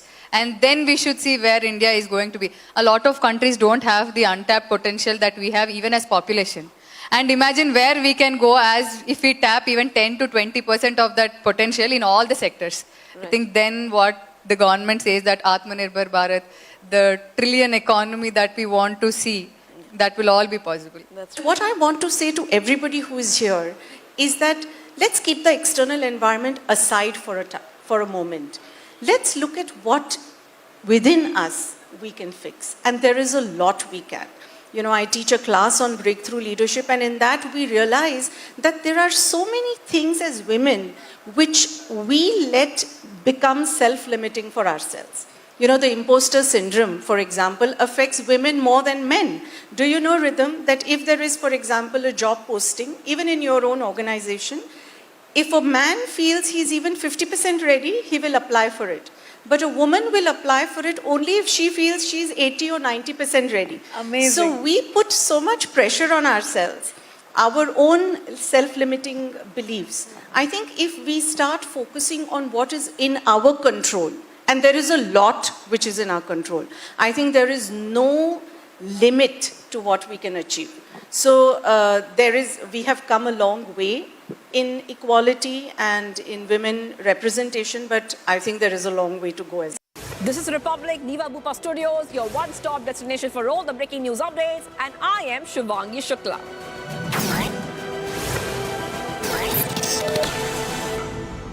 QS and THE, the world's foremost university rankings organizations, have ranked Amity amongst the top 3% universities globally, making it among the very few Indian universities to be included in both rankings. Yet another top ranking for Amity University. But make no mistake, Putin is responsible for Navalny's death. Putin is responsible.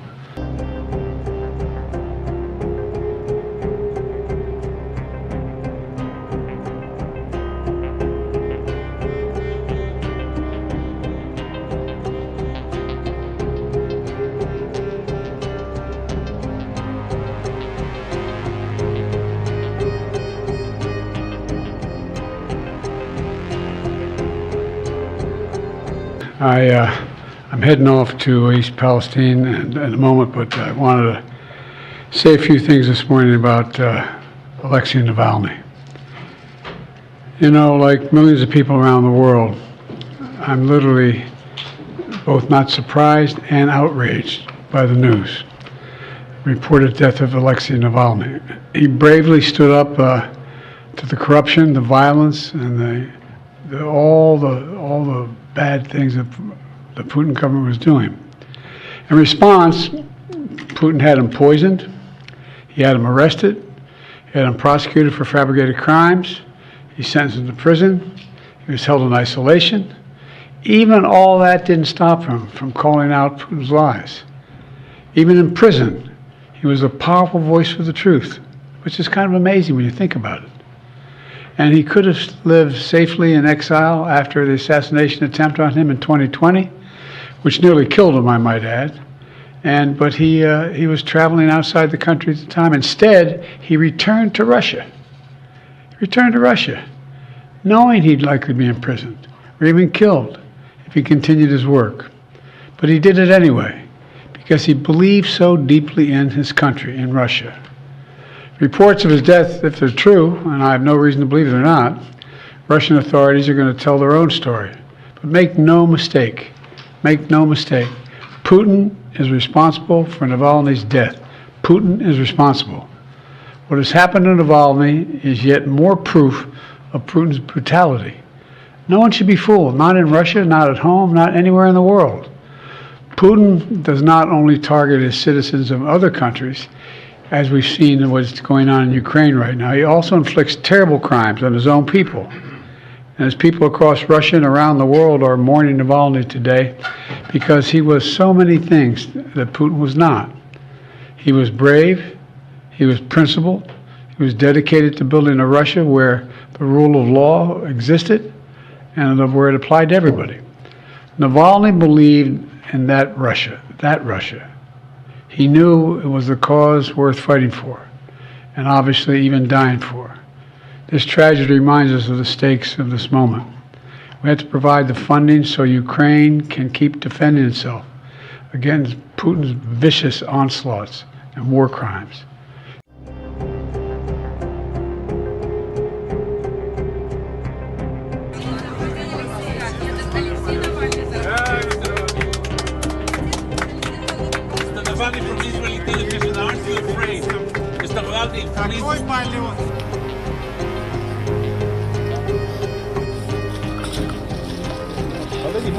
Бойтесь ареста по прилету, вас же арестуют по прилету. Меня арестуют?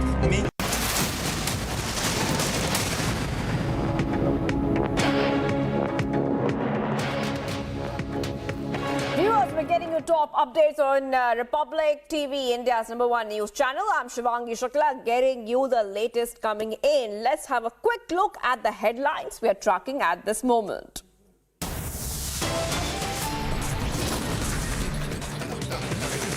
Akhilesh Yadav snubs Rahul Gandhi now, refuses to join Bharat Jodo Nyay Yatra. Shah Jahan's 8 sent to 8-day custody. Top sources say Shibu Hazra admitted to gang rape and threats. Mamta repeats BJP theory, calls Sandesh Khali horror a bit to create tension ahead of elections. This is a new system was adopted. Wherever the government is coming in the power, people are going that side. Big admission on Kamal Nath amid defection speculation. Congress leader says exit because BJP is coming to power. को 400 पार कराने के लिए भाजपा को 370 का milestone पार करना ही होगा. Prime Minister sets the agenda ahead of the big elections, reiterates 370 plus seats for BJP pitch. As agitation intensifies, protesters and government to hold round 4 of talks get underway.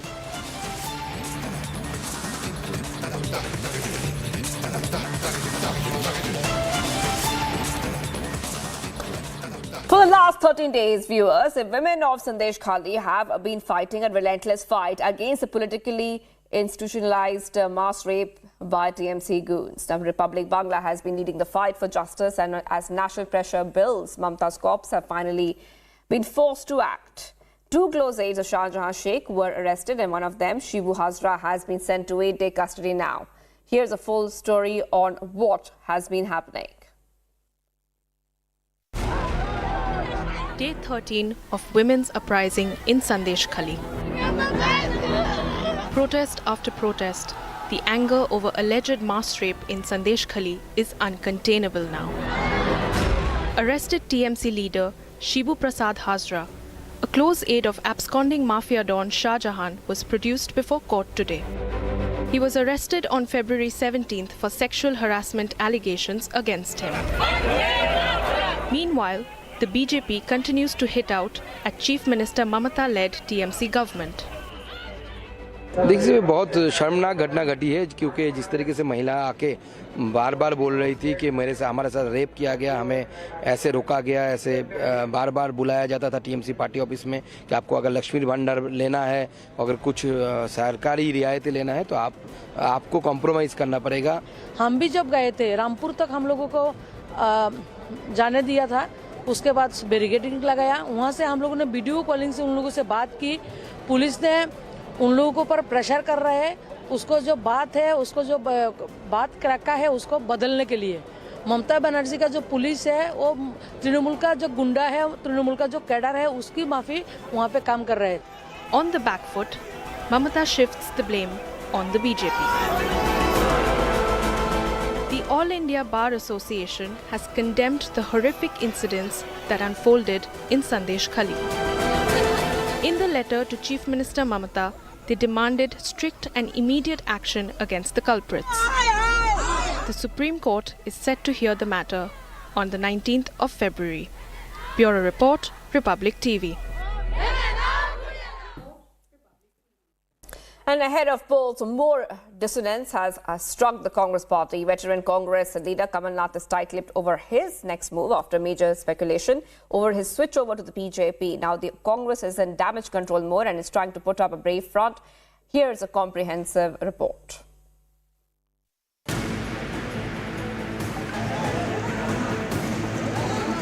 With 2024 polls just 3 months away, more dissonance has struck the Congress party. There is buzz over veteran leader Kamal Nath switching sides to the BJP, but he remains tight-lipped. कल कहा था कि अगर ऐसी कोई बात हुई सबसे पहले मैं आपको सूचित करूंगा। मेरी तो कहीं बात नहीं हुई। Congress leaders spilled the beans on Kamal Nath's impending defection. Indira Gandhi herself, she told, Kamal Nath is my third son. This is a new system was adopted.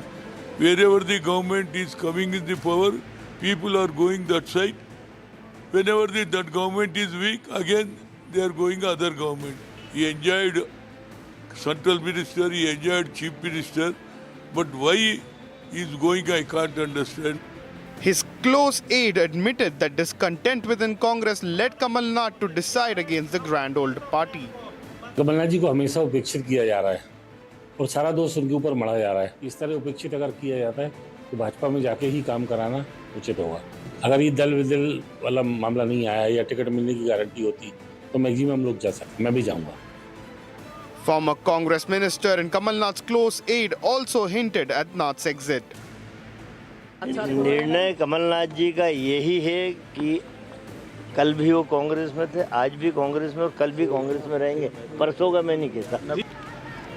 But the Congress, which finds itself in a disadvantageous position ahead of the polls, is trying to put up a brave face. मेरी कमलनाथ जी से चर्चा हुई है, लगातार चर्चा उनसे हो रही है। दबाव ईडी का, आईटी का, सीबीआई का जो सब पर है वो उन पर भी है, लेकिन कमलनाथ जी का चरित्र दबाव में आने वाला नहीं रहा है। वो तो जो है सिर्फ मेहनत करते हैं, पार्टी के लिए प्रचार करते हैं। हमने तो यही सुना कि ऐसा कुछ नहीं है। जिस तरह से मैंने बहुत ही क्लोजली देखा है कमलनाथ जी को, उनकी वर्किंग को, संभव नहीं है कि वो कांग्रेस छोड़ के बीजेपी में चले जाएं। Angry over the recent development, Congress on Sunday released a list of traitor leaders. The list names big leaders whose career had ended after jumping ship to the BJP. The BJP, meanwhile, is ready to roll out a red carpet for Kamal Nath. जो मैं सुन रही हूँ वो यही है कि उनको इस बात से तकलीफ है कि मध्य प्रदेश की हार उनका ठीकरा उनके सर पे फोड़ा गया जो आना चाहता है उसके लिए दरवाजे पार्टी खोलती है और अगर आएंगे तो उनका स्वागत होगा. It remains to be seen if Kamal Nath's exit will trigger a mass exodus in the Congress. Bureau Report, Republic TV.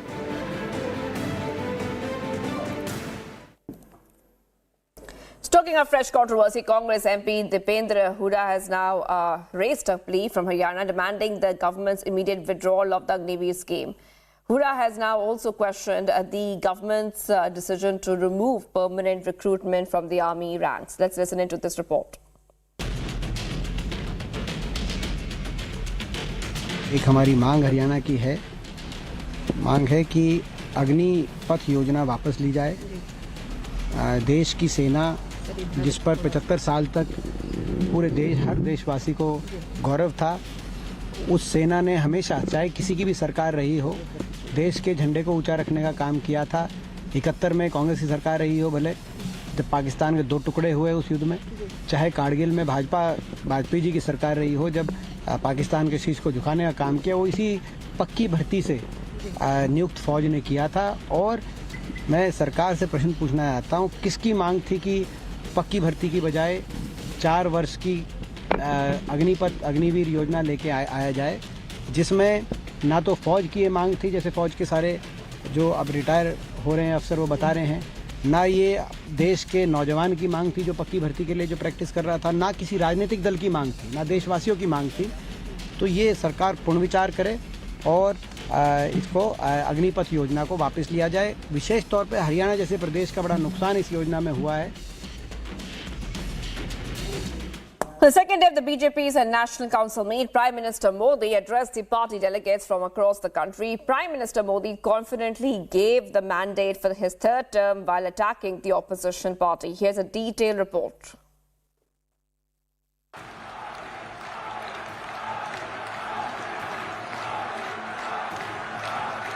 और ये संकल्प है विकसित भारत का. The National Council meet of Bharatiya Janata Party concluded with Prime Minister Modi's address. देश न अब छोटे संकल्प ले सकता. Prime Minister Modi said he is set on making India a developed nation by 2047 and added that the next 5 years are crucial. 5 वर्षों की बहुत बड़ी भूमिका होने जा रही है. साथियों, पिछले 10 वर्षों में भारत ने जो गति हासिल की है, बड़े लक्ष्यों को प्राप्त करने का जो हौसला पाया है, यह अभूतपूर्व है साथियों. और इसलिए नहीं कि मैं कह रहा हूं, दुनिया गाजे बाजे के साथ बोल रही है. भारत ने आज हर क्षेत्र में जो ऊंचाई हासिल की है, उसने हर देशवासी को एक बड़े संकल्प के साथ जोड़ दिया है. और ये संकल्प है विकसित भारत का. अब देश न छोटे सपने देख सकता है और देश न अब छोटे संकल्प ले सकता है. हम सबका संकल्प भी है कि हमें भारत को विकसित बनाना है. और इसमें अगले 5 वर्षों की बहुत बड़ी भूमिका होने जा रही है. अगले 5 साल में भारत को पहले से भी कई गुना तेजी से काम करना है. अगले 5 साल में हमें विकसित भारत की तरफ एक लंबी छलांग लगानी है. लेकिन भाई और बहनों, सारे लक्ष्यों की प्राप्ति के लिए पहली शर्त है सरकार में भाजपा की जोरदार वापसी. In his speech, Prime Minister Modi also launched a scathing attack on Congress, stating that the party is confused and directionless. Congress का ट्रैक रिकॉर्ड हम सभी के सामने. आज भी ये लोग अस्थिरता पैदा करने के लिए नई नई साजिशें कर रहे हैं. इन लोगों ने मिलकर जो गठबंधन बनाया है उसकी भी यही पहचान है। कांग्रेस के पास विकास का एजेंडा नहीं है। भारत की राष्ट्रीय सुरक्षा और सामरिक शक्ति को नुकसान पहुंचाने में कांग्रेस ने कोई कसर नहीं छोड़ी। आप सिर्फ सोचिए कि 5 साल पहले इन लोगों ने क्या कहा था। इन लोगों ने हर कोशिश की कि हमारी वायुसेना को राफेल जैसे एडवांस एयरक्राफ्ट न मिल पाए। साथियों, कांग्रेस कितनी कंफ्यूज है, इसका उदाहरण मैं आपको देना चाहता हूं। कांग्रेस में लड़ाई चल रही है और बड़ी तगड़ी लड़ाई चल रही है, लेकिन मजा यह है कि सिद्धांतों की नहीं चल रही। Ahead of Modi, Union Home Minister Amit Shah hit out at opposition parties' dynasty politics while declaring Prime Minister Modi's third term. जिनका लक्ष्य ही अपने बेटे, बेटी, भतीजों का कल्याण हो, वो गरीब का कल्याण कर सकता है क्या? कभी नहीं कर सकता। जिनका लक्ष्य ही अपने परिवार के लिए सत्ता हथियाना हो, वो देश का कल्याण कर सकता है क्या? On the first day of meet, Union Ministers Rajnath Singh and Nirmala Sitharaman addressed the gathering. PM Modi asked the Finance Minister to give her speech in Tamil and Telugu to symbolize diversity and inclusion of all. 2-4 minute Telugu में अगर आप रख सके तो अच्छा होगा। भारत की economy, जैसे माननीय रक्षा मंत्री जी ने कहा, भारत की इकोनॉमी 10वीं स्थान से अभी 5वीं स्थान पहुंच गया है और स्टेबल इकोनॉमी माना जाता है। We are considered to be the most stable economy all over the world. That is because आपके संज्ञान में विषय है, जापान भी, जर्मनी भी, यूके भी आज रिसेशन के ओर जा रहे हैं। जब पूरे दुनिया में रिसेशन का डर है, the world is looking for economies which are growing, and who better than India under the leadership of Prime Minister Modi, which is growing at the fastest pace. The meeting was also attended by chief ministers of Uttar Pradesh, Uttarakhand, Goa and Gujarat, along with other BJP leaders. Bureau Report, Republic TV.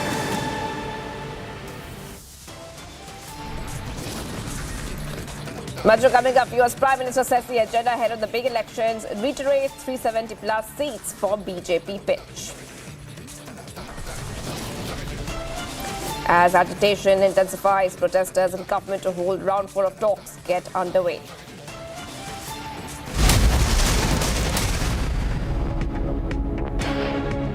How did you fund your, passion?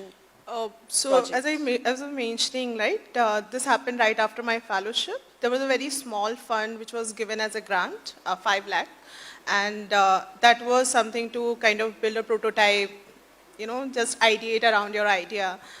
But that wasn't enough. We were talking about a wearable, like, a device which is very, very futuristic in 2017. But I have to tell you, I think women, they are the bigger push. My mother was my first investor. Especially, and she actually put the money in my startup because I was not working at that time. She was my first investor. And she said, I'll take this money back. And she put a condition, this is on paper. And she said, I'll take it back when you are there. So of course, it was not like something that it was just showing the trust in your passion and, trust in your effort. But after that, we knew that even that amount would not be enough. I started raising funds. So I literally used to apply 10 grants a day. Okay. So this has been my process. I'm a first generation entrepreneur. I have literally taught ABCD of business to myself. Like, of course, there have been amazing, amazing mentors. I cannot name one. But I have literally sat down. I used to wake up till 3, 4. I still do that. I literally taught myself. मुझे पता था कि मैं कितनी भी अच्छी engineer हूँ, कितनी भी सुपीरियर डिज़ाइनर हूँ, but business आपको सीखना पड़ेगा. Like, you literally have to learn how to convert 1 rupee to 1,000 crores. So I literally taught this, but I also leveraged the startup ecosystem. I have to mention this, of course, the Government of India, the way they have created the startup ecosystem and the time it had happened. So of course, we were very lucky that it happened at that time. I am very, very happy to announce that Niva Bupa Health Insurance has come on board as Republic TV's studio partner. Niva Bupa Health Insurance is the fastest growing company among standalone health insurance players in India. It has also provided health insurance coverage to 1.1 crore people in India and settled over 15 lakh claims, processing one claim every 60 seconds. So we are delighted to be partnering with them.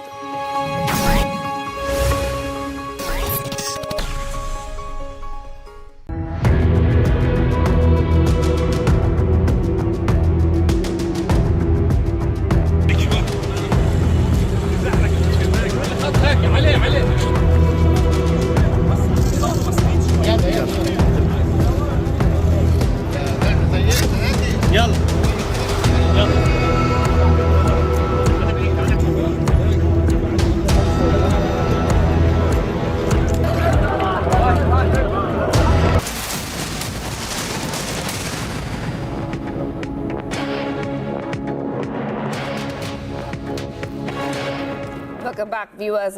Displaying formidable military might, the Indian Air Force executed the military exercise Vayu Shakti 2024 on the 17th of Feb at the Pokhran Air to ground range near Jaisalmer. Republic brings you an exclusive insight into the exercise, showcasing the IAF's offensive and defensive prowess. Here's a full report.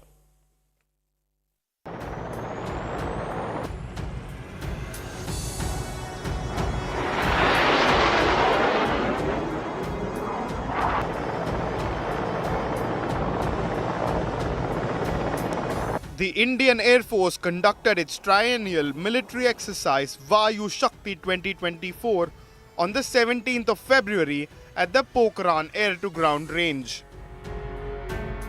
Right 1 o'clock high, the aircraft has switched on. Operation को अंजाम देने जा रहे हैं. Republic managed to get an exclusive briefing before the exercises commenced. Here at Pokhran A2 ground range, where the Indian Air Force is organizing its triennial exercise, the Vayu Shakti exercise. This exercise happened last in 2019. Notably, the exercise has been divided into two parts, with day events and dusk events. The day events will include display events like flag trooping, supersonic run, and A2 ground events by fighter aircrafts and helicopters. Meanwhile, Akash air missile firing is also slated as part of the Vayu Shakti exercise. Exercise Vayu Shakti showcased the IAF's offensive and defensive prowess. Armed variant for attack. Close air support and high altitude operations aircraft. And there you can see, far right, ALH Mark IV already dispensed its flare, ready to attack the enemy tank target. There, you can see right in front of you, ALH Mark IV has attacked.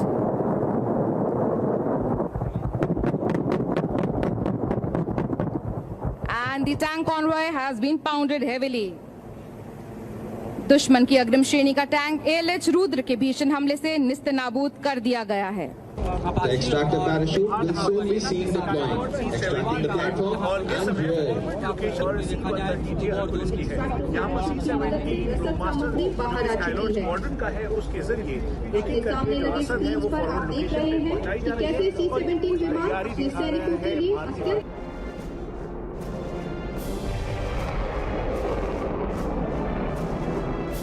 This year's theme, Navsa Vajra Praharam, translates to lightning strike from the sky. All types of frontline aircraft took part in the exercise.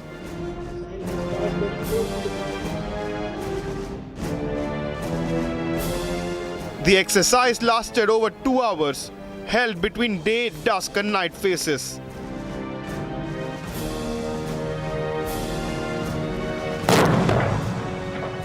Was aimed at showcasing the IAF's capability to conduct day and night operations. Bureau Report, Republic TV.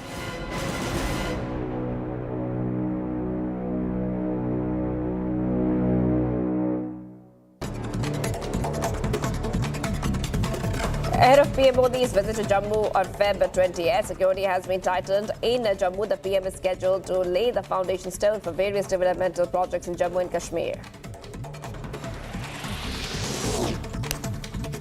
A fire broke out at the Gangotri paper mill in Haridwar. Fire station officials have said that an investigation is currently underway to assess the extent of the damage.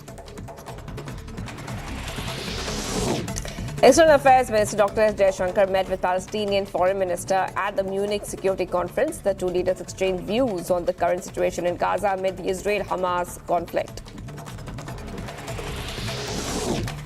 SP leader Salim Sherwani has tendered his resignation as the General Secretary, stating that the party is not working according to its agenda. He also alleged that the voice of Muslims was not being heard, which is why he felt suffocated.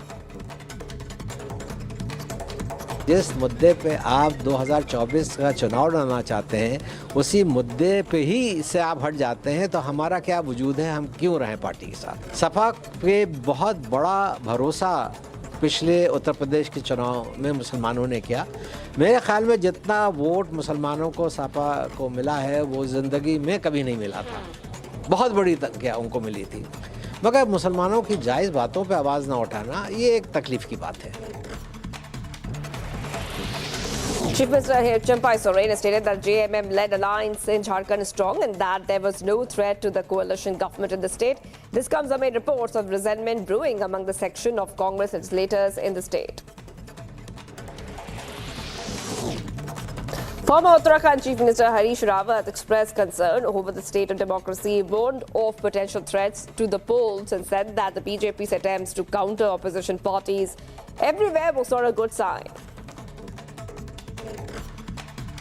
देश के अंदर लोकतंत्र के लिए आवश्यक है कि जो चुनाव का मैदान हो वो सबके लिए समान होना चाहिए।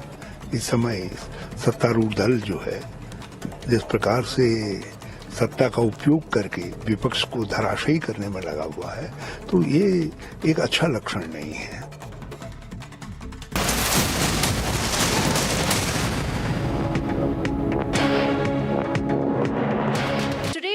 Serious, on a very career-oriented note, Professor Kulkarni, as I welcome you to Republic TV's India Women's Summit, you have also got these lovely incidents that happened during the 26/11 attack in Mumbai. I would like you to share that with us, and also how grit and grace, like she was mentioning, has actually shaped you, and also how the incident that we will be talking about shaped you as a woman leader. Yeah, Rhythm, you are starting with the incident of 26/11, and as we all know, it was a very unfortunate day in the life of India when Mumbai was attacked by terrorists, 5 very prestigious locations. So I was with my husband Ajay in the Taj Mahal Hotel, and we went to meet a German friend. She is a member of European Parliament, German lady. And when you go for a dinner, like we are here in a hotel today, when you go for a dinner or a conference, you don't expect to be met with a terrorist, full-blown terrorist attack. So unfortunately, that's what happened. But I'm very grateful that with God's grace and with everybody's prayers, after 14 hours in captivity, being hostage in different locations in the hotel, we were rescued by the NSG commandos, and we were able to come out. And in a moment like this, what else but grit, or what else but faith in the fact that you might just live? What else but that can, help you? Because you are not trained to deal with that opponent, right? I mean, in life, we talk about skilling. I'm in education. We are talking about learning and skilling and upskilling and relearning. All of that is true when it's a context of familiarity for you, or it's a context you want to be a part of. Yes. Here you don't, this is not familiar ground at all. And I think that moment taught me that power of faith. It taught me the power of belief.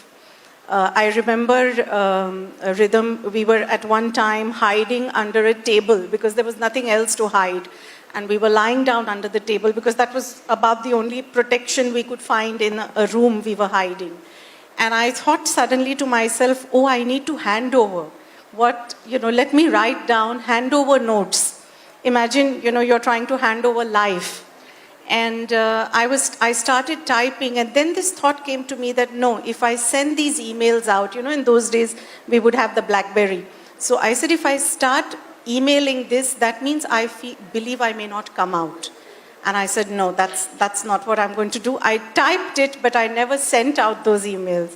And I think that was my, probably a small gesture of expressing my own grit, that I had the belief I will come out. And yes, here we are today. Absolutely. It's almost believing in the universe at such a time. Yeah. But make no mistake, Putin is responsible for Navalny's death. Putin is responsible.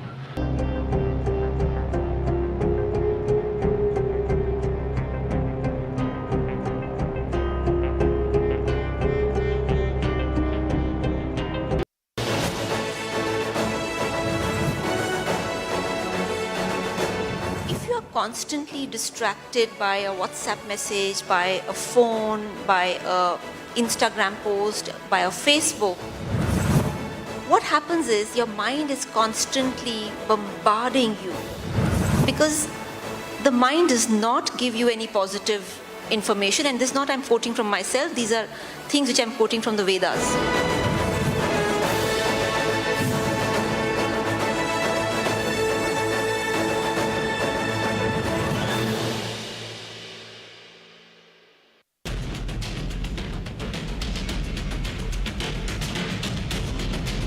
एक हमारी मांग हरियाणा की है, मांग है कि अग्निपथ योजना वापस ली जाए।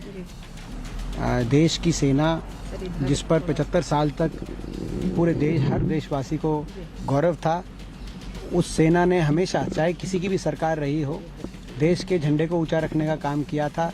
71 में कांग्रेस की सरकार रही हो भले, जब पाकिस्तान के 2 टुकड़े हुए उस युद्ध में, चाहे कारगिल में वाजपेयी जी की सरकार रही हो, जब पाकिस्तान के शीश को झुकाने का काम किया, वो इसी पक्की भर्ती से नियुक्त फौज ने किया था। और मैं सरकार से प्रश्न पूछना चाहता हूँ, किसकी मांग थी कि पक्की भर्ती की बजाय 4 वर्ष की अग्निवीर योजना लेके आया जाए, जिसमें ना तो फौज की ये मांग थी, जैसे फौज के सारे जो अब रिटायर हो रहे हैं अफसर वो बता रहे हैं, ना ये देश के नौजवान की मांग थी जो पक्की भर्ती के लिए जो प्रैक्टिस कर रहा था, ना किसी राजनीतिक दल की मांग थी, ना देशवासियों की मांग थी। तो ये सरकार पुनर्विचार करे और इसको अग्निपथ योजना को वापस लिया जाए। विशेष तौर पे हरियाणा जैसे प्रदेश का बड़ा नुकसान इस योजना में हुआ है।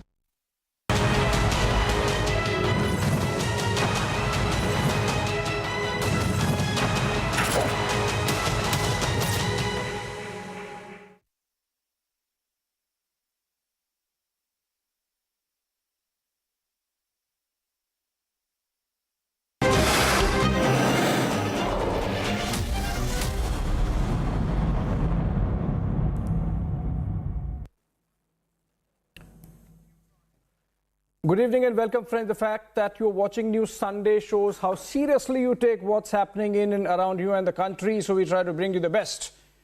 The picture of contrast in Indian politics over the last week could not have been starker. Headlines of each day reinforce the same narrative. An opposition on self-destruct mode, simply caving in to the Modi juggernaut, even as the BJP kept consolidating on its organizational strength. Today marked the capping of that contrast, with Prime Minister giving a CEO-like talk to his cadres, full of numbers, specifics, future target-setting agenda, giving exact do's and don'ts for the next 100 days to mobilize the already powerful BJP election machine. This was happening amid reports of Kamal Nath, once called Indira Gandhi's third son by the former Prime Minister herself, likely joining the BJP. Nath, of course, has not denied them squarely yet, despite at least 2 media confrontations over the last 24 hours. The Indi dissolution continues. National Conference's Farooq Abdullah made it clear it's over in Kashmir. Akhilesh Yadav has refused to join Bharat Joro Nyaya Yatra, That was a development of late evening today, which, by the way, was the Bharat Jodo Nyaya Yatra, that is, was in Prime Minister Narendra Modi's constituency, Varanasi, just yesterday. But there are no pictures of Rahul Gandhi at the Kashi Vishwanath temple, almost as if the Congress is shy now of even symbolic temple tourism. Let's have a BJP juggernaut versus opposition self-destruct debate, and that's going to be what we are going to discuss in this weekend debate. Is 2024 a done deal for the BJP, with Prime Minister setting the ball rolling today? And let's begin with the headlines.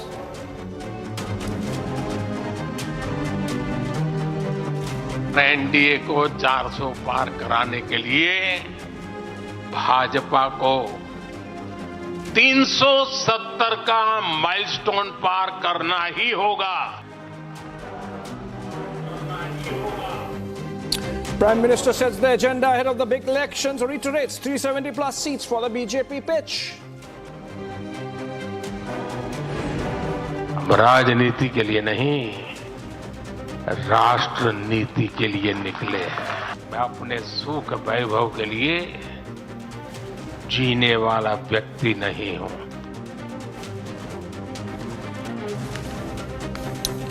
At the BJP's National Council meeting, Prime Minister tells cadres to put nation above politics.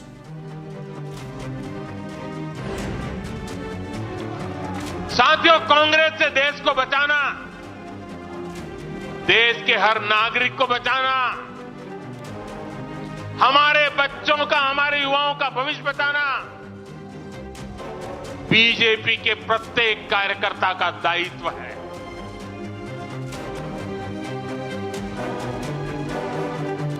PM also hit out at opposition in a scathing attack, saying Congress report card full of scams.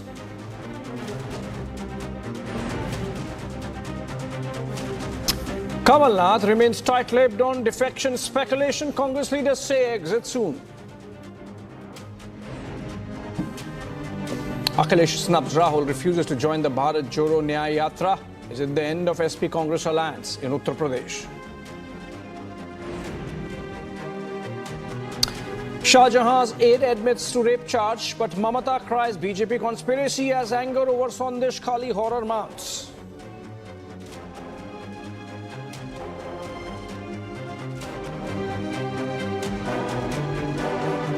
All right, welcome back, friends. Again, I have already said the debate, in a way, it's about BJP juggernaut versus opposition self-destruct. But let's look at what's really happened over the last 24 hours, including the Prime Minister's agenda-setting address to the BJP National Council, and on the Congress side, Kamal Nath not letting his speculation of his crossover from the Congress to the BJP die down. Have a look and I come back.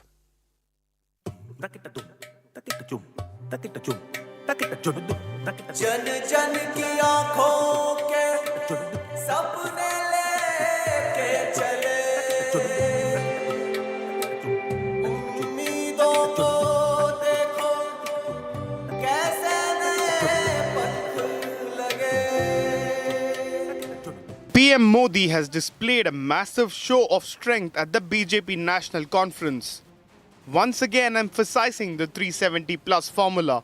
The Prime Minister has also instructed BJP Karyakartas on what to do for the next 100 days ahead of the Lok Sabha polls to fulfill the 370 plus mandate. आने वाले 100 दिनों तक BJP के हर कार्यकर्ता को अपने लिए नए लक्ष्य बनाने होंगे। बीते वर्षों में भाजपा सरकार की योजनाओं का लाभ करोड़ों लाभार्थियों को मिला है। हमें हर लाभार्थी तक पहुंचना है। हमें सिर्फ सरकार बनाने के लिए लोगों को नहीं जोड़ना, बल्कि देश बनाने के लिए भी तो लोगों को जोड़ना है। While the BJP is consolidating forces and entering the election phase, the opposition is grappling to keep cadres within its fold. Kamal Nath जी की उपेक्षा चुनाव के टाइम से की जा रही है। कभी किसी ने सोचा नहीं था कि भूपेश बघेल चुनाव हार जाएंगे, कल्पना भी नहीं कर सकते थे। चाहे राहुल जी की बात हो या कांग्रेस पार्टी की हो या पब्लिक की बात हो, तो बात आती है छत्तीसगढ़ और मध्य प्रदेश की। छत्तीसगढ़ हम चुनाव हारे जहाँ कल्पना नहीं थी, राजस्थान हम लोग चुनाव हारे, लेकिन कमलनाथ जी को ही नकारा क्यों कहा जा रहा है? इसलिए कमलनाथ जी अपने आप को असहाय महसूस करते हुए अपमानित महसूस कर रहे हैं और जनता उनसे ये चाह रही कि उनका मान सम्मान कम नहीं होना चाहिए। और जिस तरह से राज्यसभा के टिकट दिए गए, मेरा एक दिल में और मेरे साथियों के दिल में ये सोच उठी कि भाई जिस मुद्दे पे आप 2024 का चुनाव लड़ना चाहते हैं उसी मुद्दे पे ही से आप हट जाते हैं तो हमारा क्या वजूद है, हम क्यों रहें पार्टी के साथ। Samajwadi Party chief Akhilesh Yadav has also snubbed the India alliance, refusing to join Rahul Gandhi on his yatra, sparking rumors of another implosion. On the other hand, PM Modi has re-emphasized his commitment to India's development. आज अलग अलग देशों में सत्ता और विपक्ष के दल ये खुलकर मानते हैं कि भारत के सशक्त होने से पूरी दुनिया का हित होने वाला है। हम राजनीति के लिए नहीं, राष्ट्र नीति के लिए निकले हैं। अब देश न छोटे सपने देख सकता है और देश न अब छोटे संकल्प ले सकता है। सपने भी विराट होंगे, संकल्प भी विराट होंगे। अगले 5 साल में हमें विकसित भारत की तरफ एक लंबी छलांग लगानी है। Further, the PM has also issued the Modi 3.0 challenge. PM Modi said that even opposition leaders are acknowledging the NDA mandate. आज विपक्ष के नेता भी एनडीए सरकार 400 पार के नारे लगा रहे हैं। एनडीए को 400 पार कराने के लिए भाजपा को 370 का माइलस्टोन पार करना ही होगा। The grand 2-day BJP National Conference in New Delhi is over, and cadres are raring to swing into full election mode after the PM's resounding call. Prime Minister Narendra Modi today reiterated the 370 plus formula where the opposition continues to self-destruct. Where on the one hand the Bharatiya Janata Party is chalking out the political map ahead of 2024 election, the Congress continues to implode. The BJP cadre has been asked to connect to the voters in the next 100 days. The Prime Minister has thrown a third-term challenge. Is 2024 a done deal? Let's debate.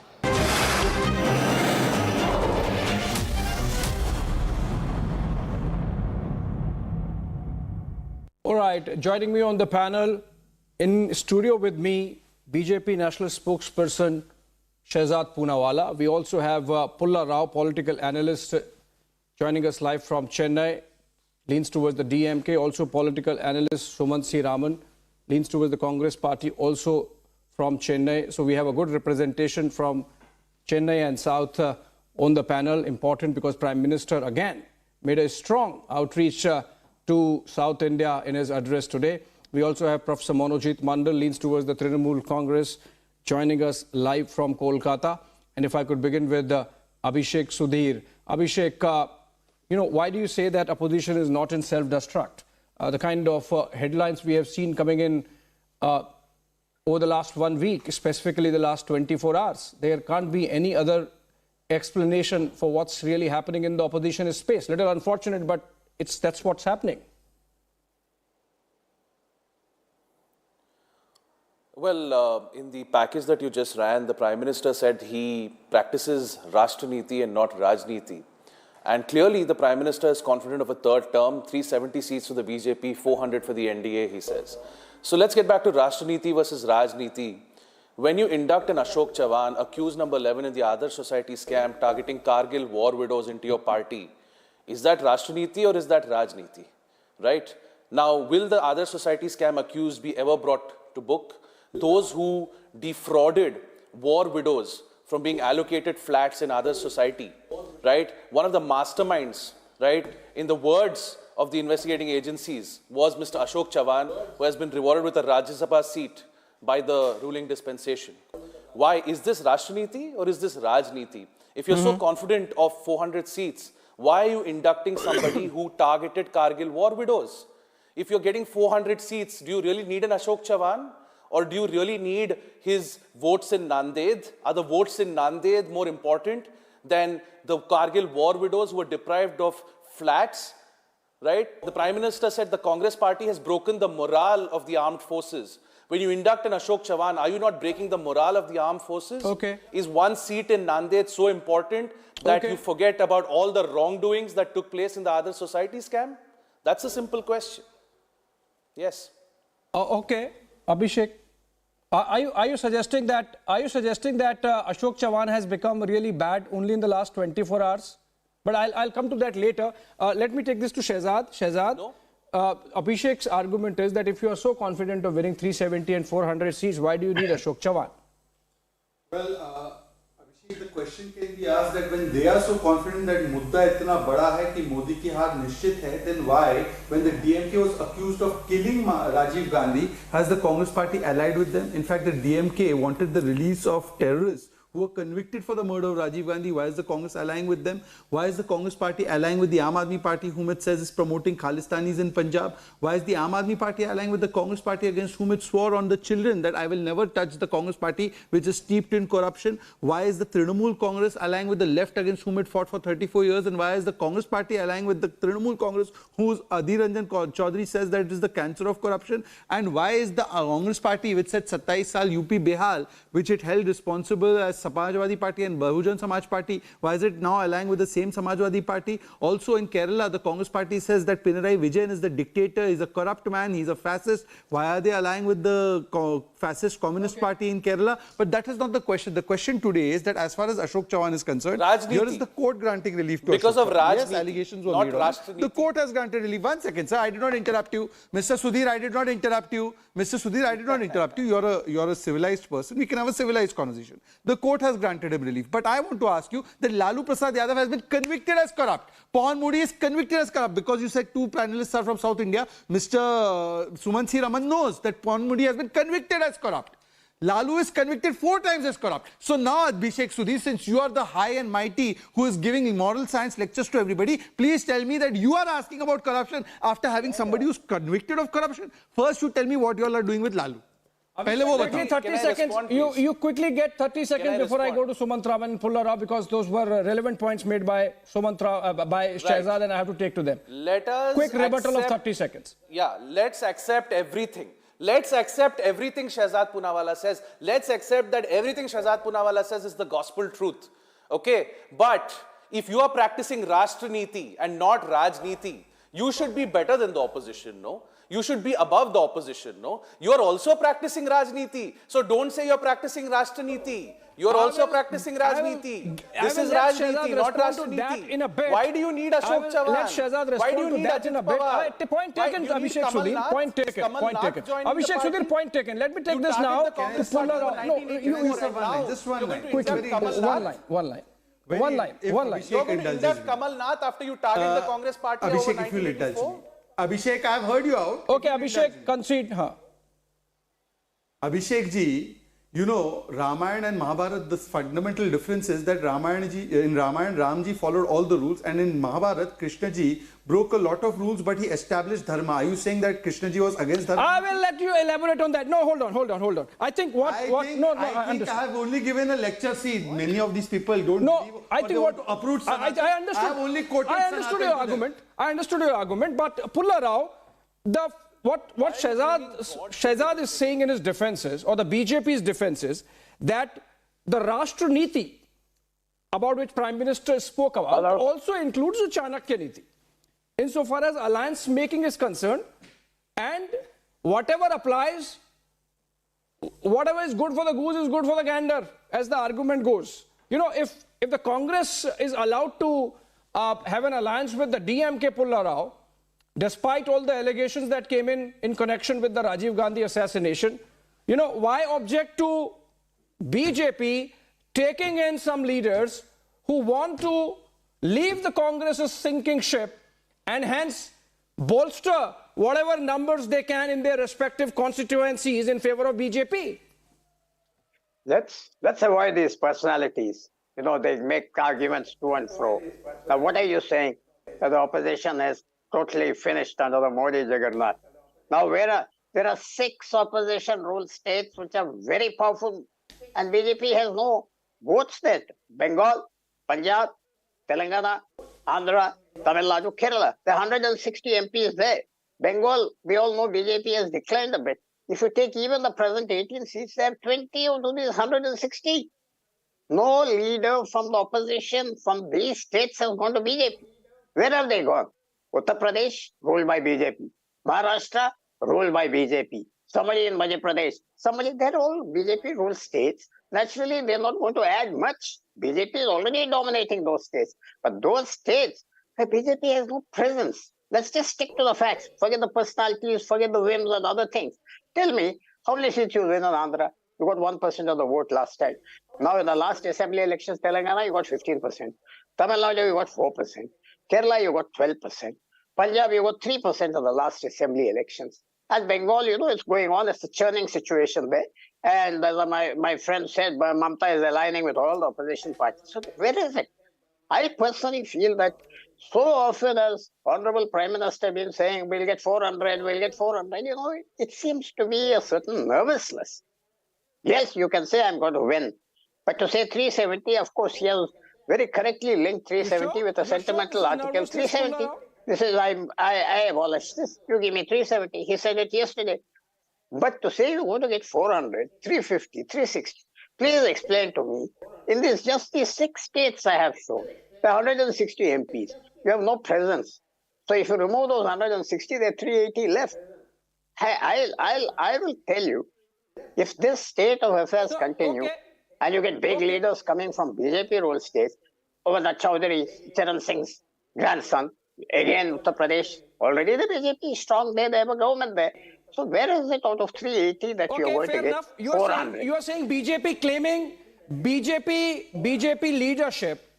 leadership mentioning numbers like 370, 400 is a sign of nervousness. Then Sumant Raman, what stops Congress party to claim some nervous 200 seats?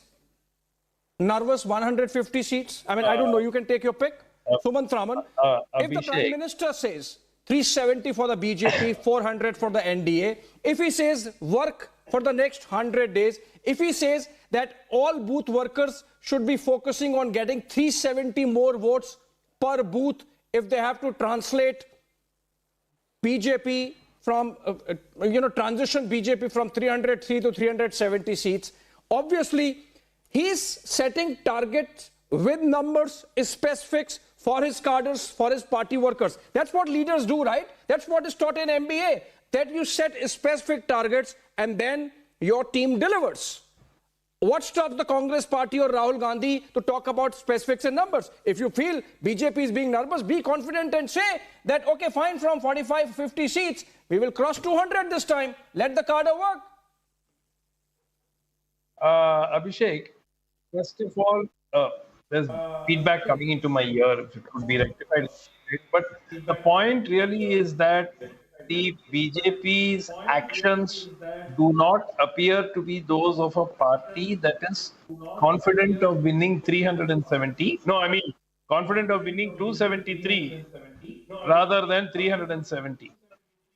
The way that they are still going around in state after state, trying to woo leaders from the Congress, potentially a mixture of carrot and stick, as it were, to get more and more leaders in, it does not look like they are so confident. I mean, why would a confident party take an Ashok Chavan now? Or why would they want a Kamal Congress party, Sumant Raman? What stopped the Congress from doing the same thing? No. 1 second. Let me come to the point.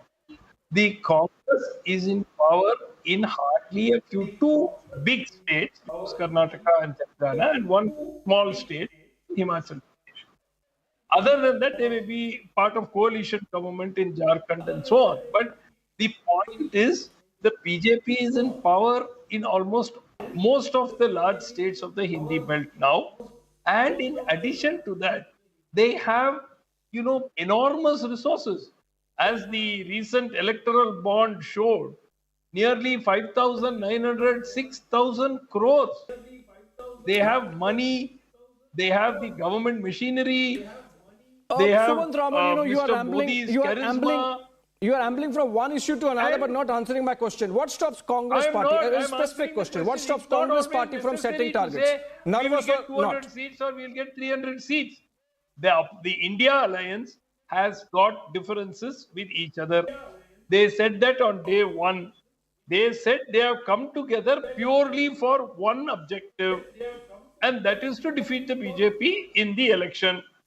They have not said our ideology is common, we have no differences with each other, we are all completely united on all issues. They never said that. They have said this is like a common minimum program. We are coming together to defeat the attempt to defeat the BJP. I don't. Okay. So where is the question of saying fair enough. No, fair enough. Shehzad, you got the point. They have differences with Aam Aadmi Party. Just 30 seconds to address the points that have been made. Okay, fair enough. They have differences, but it's almost a self-destruct mode. I mean, nobody wants to stand with the Congress Party. That's the reality. But Shehzad, you get to respond to both Pullarao and Sumant Raman. 30 seconds. But I want to get... Please, it's 4 versus 1. Please, I request you. Quickly. Look, the reason why Sumansi Raman is not confident is because Mamta Banerjee no less has said that Congress ko 40 seats nahi milegi. And see, we think aim for the stars, reach the trees. Some people are aiming for the garbage, reach the gutter. Now coming to Pullarao's more substantive point. Pullarao ji said that look, where Tamil Nadu, where in Punjab, where in Telangana. Sir, note one thing. In Tamil Nadu, number 1 party wants to fight us. Telangana, number 1, number 2 party wants to fight us. Punjab, number 1, number 2 party wants to fight us. Which means that even in party places where we are not existing, we are the central pole of politics in this country, that they all want to unite and fight us. Aam Aadmi Party, Congress, number 1, number 2 in Punjab want to fight us, not each other. This shows that we are the central pole of politics. And please ask yourself, in 2014, where were we in West Bengal? And in 2019, where we were in West Bengal? In Telangana, where were we? Where were we in Tripura? And therefore, today, BJP has become central pole of politics, Mr. Pullarao. You have to acknowledge that fact. That's true, Shehzad. But also the fact that in Punjab, at least, the Congress and the Aam Aadmi Party might be contesting against each other, as also in Delhi. No, I'll tell you the problem there also. Why they are contesting against each other? They are contesting against each other because they are feeling, मैं इसको खत्म करूं या वो मुझको खत्म करे, because ये एक दूसरे को समाप्त करके existence में आए. But Congress has been finished off and Aam Aadmi Party has come to power. But otherwise, if you see, politically they are all fighting us. But that's an important argument. We are the central pole of politics in this country. That's an important from Jammu argument. Kashmir to Kanyakumari. But I'll come to that a little later. I mean, that's a very important argument insofar as the opposition space is concerned. But I'll come to that later. Professor Monojit Mandal, taking the Pullarao argument to you, he says that the BJP's vote share is less. If they increase, even if they double in Tamil Nadu, it might not translate into a serious number of seats. But you see, look at the Bengal model if the BJP really gets it right in South. In the last election, the last election, the BJP in Bengal had 10% vote share, just 3 MLAs, 3 seats. Over the next 5 years is built on it, got 38% vote share and 77 seats in Bengal. This is the same state where Mamata Banerjee does not want Congress to fight more than 2 seats. You know it, and I think if the Congress Party has almost accepted as the fait accompli. And this is also same Mamata Banerjee who just about 10 days back said the Congress is not going to get 40 seats.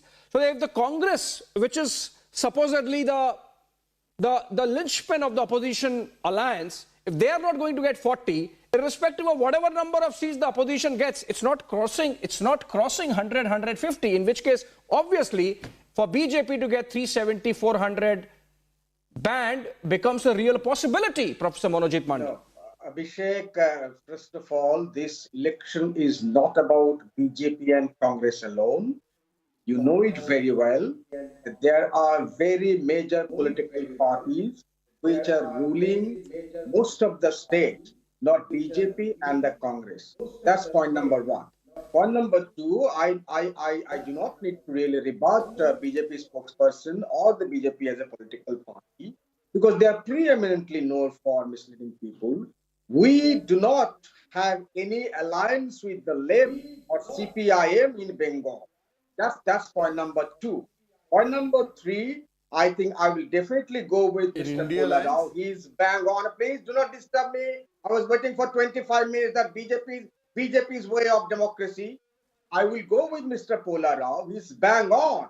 I think if you look at these, No, let him complete. No, Professor Shahzad, no. Please stop this person. Please stop this uncourteous man. No, he'll stop.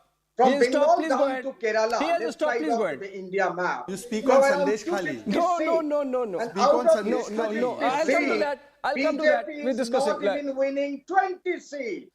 There lies the crux of the NDA or India alliance. There lies the crux. From Bengal down south Professor to Mondal, Kerala, in Bengal, left 20 side seats for of the BJP Bengal would be map. two more than And last Mr. election, Pola right? Rao was अरे क्या problem है आपका? राष्ट्रनीति के बात करते हो, लोगों को बोलने नहीं देते हो. राष्ट्रनीति के बात करते हो, खराब लोगों के साथ अपने नाता जोड़ते हो. मैं मेघालय में जाते हो, बोलते हो कि ये सबसे करप्ट गवर्नमेंट है, और 2 दिन बाद उसके साथ आप गवर्नमेंट जोड़ते हो. अजीत पवार का बोलते हो national corrupt party of India, उनके साथ आप उनके गोद में खिलाते हो. ये कौन सी राष्ट्रनीति है भाई आप लोगों? मैं जानना चाहता हूँ. टीवी पे आता हूँ, बोलने नहीं देते हो. ये कौन सी राष्ट्रनीति है आप लोगों की भाई? 2 सेंटेंस भी नहीं बोलने देते हो. अरे क्यों बुलाते हो भाई? ये आपका डेमोक्रेसी है. इतना कॉन्फिडेंट हो तो हम लोगों को बुलाते हो, बोलने नहीं देते हो. You people know from within the latent problem within BJP. The senior most people, Mr. Nitin Gadkari and others, they are not even seen in the picture. It's only one man show now. Not by 2.5%, along with Mr. Amit Shah and Ajit Doval. It's only one man show. उन्हीं कौन को बोलता है ये मोदी आएंगे. अरे what kind of politics is this? You should talk to not just opposition but others as well, because you are fearing, and that's why using ED, CBI, IT. What kind of politics is that? If you have faith in people, if you have faith in the people's mandate, you must be democratic. You must be seen to be democratic. Monojit Da, now that you've rambled on for 3.5 minutes, can you please tell me, Monojit Da, when your ally Adhir Ranjan Chaudhary says that there is cancer of corruption, when there is cancer of corruption, Adhir Da, hold on. Monojit Da, just seeking one clarification from you. Shahzad says Adhir Ranjan Chaudhary is your ally. Is he your ally or not? Just one clarification before you go on. Yes. What is the question? Tell me. Is Adhir Ranjan Chaudhary your ally, as Shahzad says, or not? No, I am saying it on TV. All India Trinamool Congress has no track with Mr. Adhir Ranjan Chaudhary because he is BJP's lackey. Who got the best, Sangsad Ratna? Who got the Sangsad Ratna is Adhir Chaudhary. A person who called Rashtrapati, and a person who was suspended 2 days back, he got the Sangsad Ratna. How could he get the Sangsad Ratna if he is not pally with BJP? Answer this question. Now, in the interest of a fair debate, because one versus four. Collusion with BJP, and that's why he got the Sangsad Ratna. Okay, Monojit Da, you made your point. You made your point. Let Shahzad respond. Okay. Now, with utmost respect, if Adhir Da is a BJP agent, why is he the leader of the Congress in Lok Sabha? Mamta Banerjee ko batana chahiye Rahul ko ki remove him from Lok Sabha. Or are you saying, Monojit Da, that you can't tolerate one Bengali being a leader in the Lok Sabha of the opposition party? You tell us what is your stand. Second, Monojit Da, silencing people is what you are doing in Sandesh Khali. When your leader says in the assembly that Shah Jahan is a pious soul and the women who are making accusations of being raped and sexually exploited, they are agents. That is actually silencing the women, Monojit Da. So take a stand on that, because even the Congress party has taken a stand on Sandesh Khali and has said that you are brutalizing women. Now tell us, Mr. Monojit Da, is the Congress party lying? Let him respond. Okay, Monojit Da, you respond. Can I respond? Bolo, Monojit Da. Shahzad भाई, ये संदेश खाली. Yes, please go ahead. अभी सुन लो भाई, सुन. संदेश खाली आपकी और ईडी की ताल्लुकात में एक कंस्पिरेसी है. पहले आप ईडी को भेजा, उसके बाद आप खुद ने गया, फिर भी कुछ नहीं हो रही. अरे लोगों प्रदर्शन कर रही है. अरे बंगाल कांग्रेस को कौन पूछता है भाई? आप पूछते हो. अरे बंगाल कांग्रेस को आप पूछते हो क्योंकि आपकी दोस्त है. अभी आपने डिफेंड किया अधीर चौधरी को. बंगाल कांग्रेस तो आप पूछते हो, हम लोगों के साथ बंगाल कांग्रेस का कोई ताल्लुक नहीं है। मेरा बात सुनिए, पहले आपने ईडी को भेजा, ईडी ने जाके झमेला पकाया वहां पर, उसके बाद आपने गया, यही आपका democracy. This is what you mean by politics and democracy. You पहले use these agencies and now you created the chaos to agencies. ED can't arrest him. Where is your ED? ED can't arrest Mr. Shahjahan. ED is even stopping the Bengal police to investigate. That's because you do not want people to get justice. Your Bengal police, instead of beating up the women of Sandesh Khali, instead of beating up Sukanta Majumdar, should be getting rid of that Shahjahan. They should be getting hold of Shahjahan. But tell me, Mr. Monojit Da, today if anybody else would have made such a statement on the victims of Sandesh Khali, on the victims of sexual assault, on the victims of brutal assault, what would have been the stand? No, Abhishek, this is a very important point. Give me 20 seconds. This is not fair that we should cross-talk over each other on an issue like this. Okay, Monojit, 1 second. No, I'm just structuring it. Just 20 I'm just structuring it. Yeah. Monojit Da, just injecting one fact. Monojit Da. 20 seconds. Just 20 seconds. I'll give you that. No, 20 seconds. This should not be allowed. Let's listen to what he said. No, what should we listen to? 20 seconds. You create riot, you harbor bunch of rioters. Okay, Monojit Da, you're going to make your point, but just interjecting one fact. Okay, just interjecting one fact. Monojit Da, the fact of the matter is that it's Bengal police, right? Monojit Mandal, please. It's Bengal police which has included sections of rape in the FIRs, following which one of the close associates of Shah Jahan Sheikh, Hazra. I will respond. Shibu Hazra has been arrested and is in police custody. A court has given police custody of 8 days. He has apparently admitted that these things happen. Right, Monojit Mandal? 20 seconds. Listen to me. 20 seconds. Instead of misleading people. Lying on No. This is not fair, Abhishek. You have to give me 20 seconds. It's 1 versus 4. 20 seconds, Abhishek. You get hold on. He is going on and on. I will give you.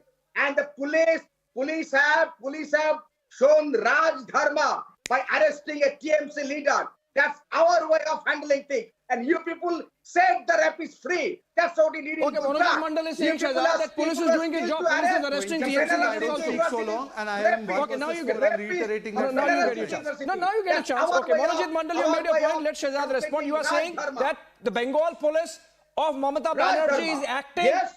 And Shibu Hazra's arrest is proof that Bengal police is acting. Yes, now let Shahzad respond. Please make sure that make sure that my voice goes, Abhishek. It will not be heard. He stopped, please. Abhishek, all these 4 gentlemen spoke from the rooftop about Brij Bhushan, who has now been taken to task by the Delhi police. Charge sheet has been filed. But today I want to ask, when Sandesh Khali happens, none of them have tweeted.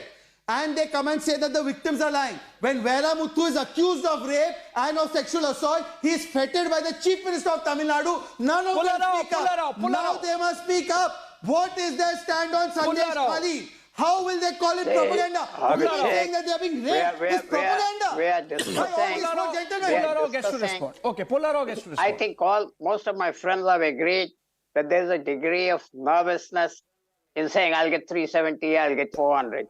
Yes. That's something which Mr. Shehzad should address. Why this? Of course. Pullaro, the question is, would you take a position on Sandesh Khali? Pardon? Yes, you see, this is a far-flung place. Law is taking its course. Law will take its course. Yes. Supreme Court is also going to hear it. Let it come out. One second. Nobody defends I anything. reject this comment. I reject this comment because they're Hindu women. You will say this. No, Mr. Pullaro, you will take that comment back. No, that comment has to be taken back. Even if a woman is raped or sexually assaulted in any part of this country, we will stand up. The BJP will stand up. Was that an insensitive comment to make that, oh, this is some far-flung place, let law take its own course? Why are we a little insensitive, Pullaro? No, not it has been. Law is taking its course. We hope it goes politics faster. is about taking a moral position, obviously. No, it should go faster. You are trying to avoid that. Nobody defends. Nobody defends any illegal things and such cannot things be allowed, anywhere in the Pullaro. country. If you took a position on Brij Bhushan Sharan Singh, as some DMK leaders Nobody defends it. Nobody defends it. We want action. whether it's against Brijbhushan or against somebody Where in is the Bengal or tweet of anywhere. Stalin? Nobody, we want Where that. is the tweet Nobody, of nobody, Udaynidhi? whether it's Where is the Brijbhushan tweet of or Rahul anyone. Gandhi? Where is the tweet of Priyanka Vadra? Where is the tweet of Lalu Prasad Yadav? Where is the tweet of Tejasvi Yadav? Where is the tweet of Supriya Sule? Where is the tweet of Sharad Pawar? Where is it?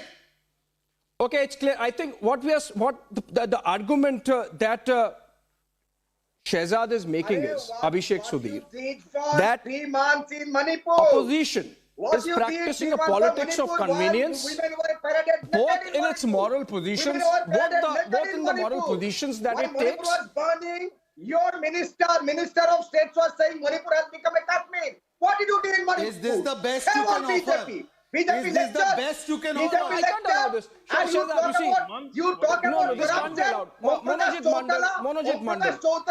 This is going into insensitive territory. I can't allow this. You know, this is exactly what about is. So you begin with Sandesh Kali, go to Brajbhushan Sharan Singh, and somebody goes to Vera Muttu, and then you go to Manipur. No, not allowed. Not allowed. Let's move on. No, this is not allowed. It's getting into insensitive zone, not allowed. So, Abhishek Sudhir, I think what's really happening is, insofar as the opposition space is concerned, and be honest in your answer, Abhishek Sudhir, that when it comes to Bengal, Congress and Trinamool, when it comes to Uttar Pradesh, Congress and Samajwadi Party, when it comes to Punjab, Congress and the Aam Aadmi Party, they fish in the same pond so far as the vote bank goes. And that is the reason why the India Alliance just can't come together. The India Party just can't come together state-wise. And that's why Monojit Mandal says that in Bengal, it's not India Alliance, it's Trinamool. That's why Akhilesh in Uttar Pradesh says that it's not India Alliance, it's Samajwadi Party, PDA, and with no public display of affection. And in Punjab, Aam Aadmi Party says it's us, Congress to ek thi Congress hai nahi. So obviously, Abhishek Sudhir, the opposition alliance, if at all it has to take shape, it will be only a post-poll alliance, right? I have no idea. Like, I really can't speak to that. I am not in any decision-making capacity with any in this alliance. So I have no idea what's going on. The alliance, of course, the alliance is in a mess. There's no doubt about it. I'm a political analyst. I'm here independently. I don't know why it says pro-Congress. I'm not. Look, the alliance is in a mess. There's no doubt about it. But what I would urge the India Alliance parties, what I would urge them is, Narendra Modi and the BJP is an existential threat to all of you, to all these parties. So whatever differences you have, put it aside if you want to fight Prime Minister Modi. But Abhishek, that is not enough to defeat Prime Minister Modi. You need to have a concrete ideology. You need to, that is where the India Alliance is faltering. Because even ideologically, there are differences. They're not, sorry? Yeah, I'm just saying ideologically too, there are differences. But that is democracy. That's an honest answer. Right. I would say that's an honest answer. Yeah, yes. I would say that's an honest answer. In fact, Mamta Banerjee was a BJP ally in the past. Mamta Banerjee has allied with the BJP in the past. Everyone has been everybody's ally, including the DMK of the BJP. So we are not discussing that. We are not discussing past. We're discussing present. We're discussing present. But before I go to Shehzad saying that the BJP is the central pole. Sumant Raman. BJP is the central pole of Indian politics. Okay, Sumant Raman, the basics. The Congress getting the basics wrong. The day Rahul Gandhi's Bharat Jodo Nyay Yatra enters Uttar Pradesh, same day the Congress party releases letter of Sonia Gandhi saying thank you to Uttar Pradesh and going to Rajasthan. So, I mean, the Congress party is not getting the basics right, and then to blame Narendra Modi, to blame BJP, to blame Yogi Adityanath is really unfair. Why not we wait, Abhishek? We have already... See, you should be very happy that the Congress party has not got many things right in the run-up to the election, because it is likely to help the BJP. So why not you wait for the voter to have the final say? It's only about a couple of months. And in the run-up to say, we're discussing till the time the voter votes. Why not you simply say 540? And this conversation is going to help the voter understand better what's really happening. But on that note, I got it. I got the point. On that note, Shehzad, one tough question to you also. You see, much aware of what is happening. Voter is very much aware. Otherwise, absolutely, the BJP of course, that's why 2014 BJP got 282 seats, and in 2019 they got 303 seats. But see, Shehzad, you see, somebody in the Congress, I believe their spokesperson Sanjay Jha, described... He's still a spokesperson, he's suspended. Sorry. Congress leading analyst.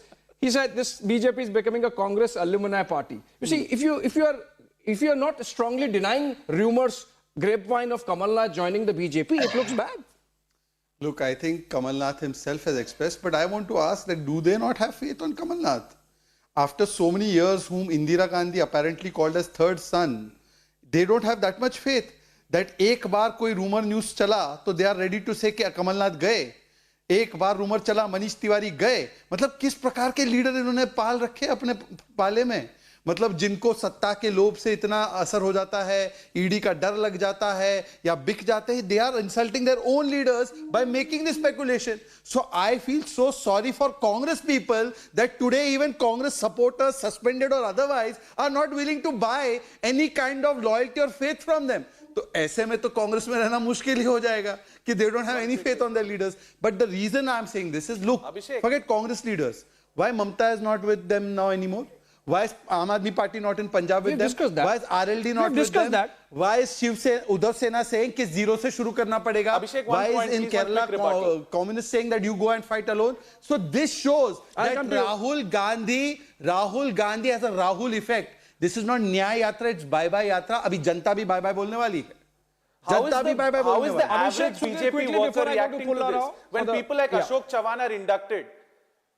No, my quick point is, what is the morale of the average BJP worker? Ashok Chavan was supposed to be inducted in Aurangabad. That did not happen. There is a lot of local opposition. When an Ashok Chavan is inducted and given a Rajya Sabha seat, do you even have an ideology? Shehzad, you have not responded to the Ashok Chavan thing. Does the BJP have an ideology? I actually Is responded there an ideology? to it, but I am Or very, can anyone join? I am very happy that he's asking this question. Can anyone join the party? आपने Can I पूछ लिया, join? आप सवाल का जवाब भी तो सुनेंगे.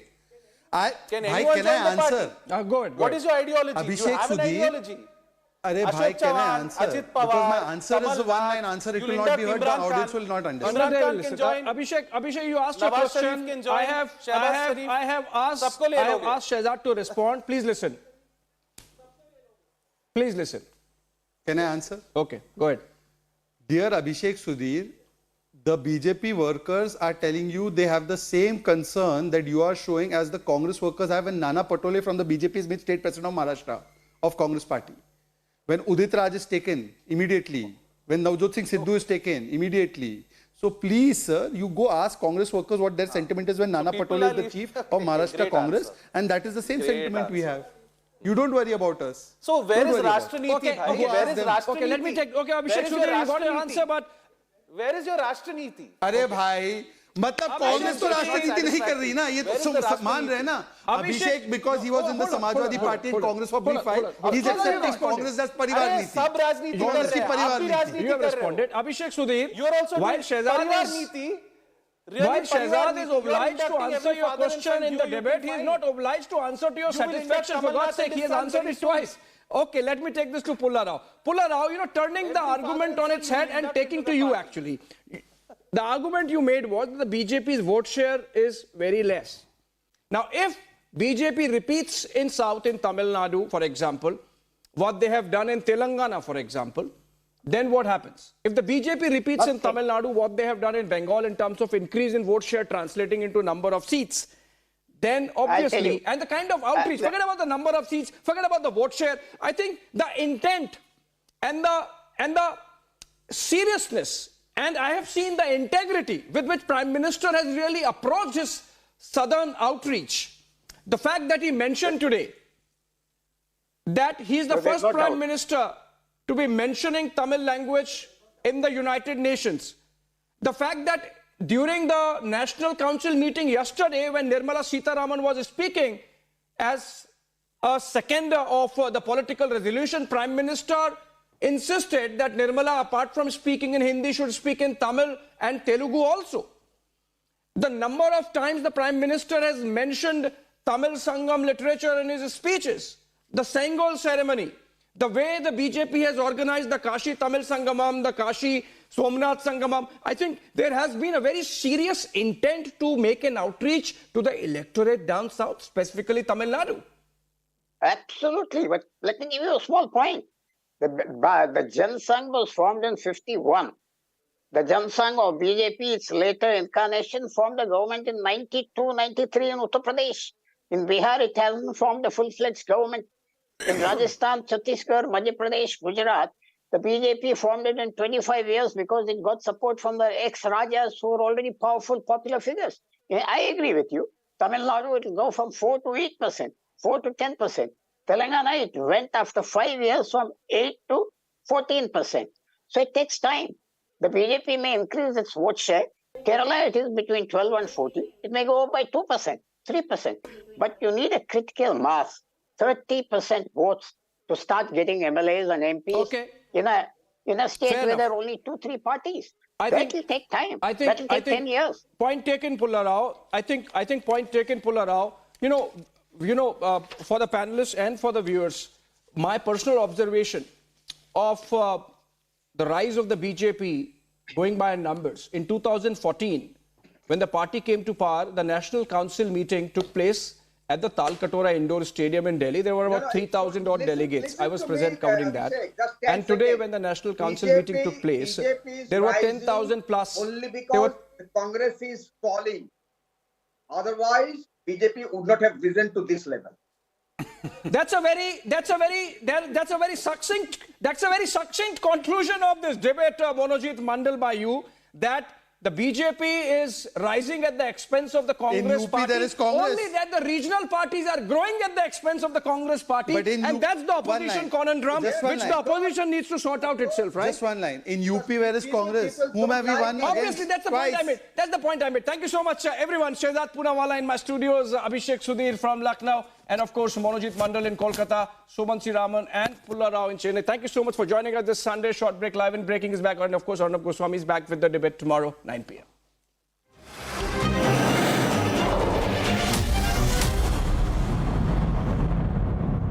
QS and THE, the world's foremost university rankings organizations, have ranked Amity amongst the top 3% universities globally, making it among the very few Indian universities to be included in both rankings. Yet another top ranking for Amity University. How did you fund your passion?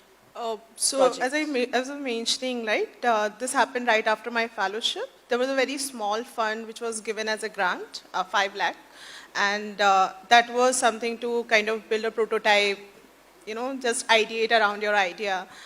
But that wasn't enough. We were talking about a wearable, like, a device which is very, very futuristic in 2017. But I have to tell you, I think women, they are the bigger push. My mother was my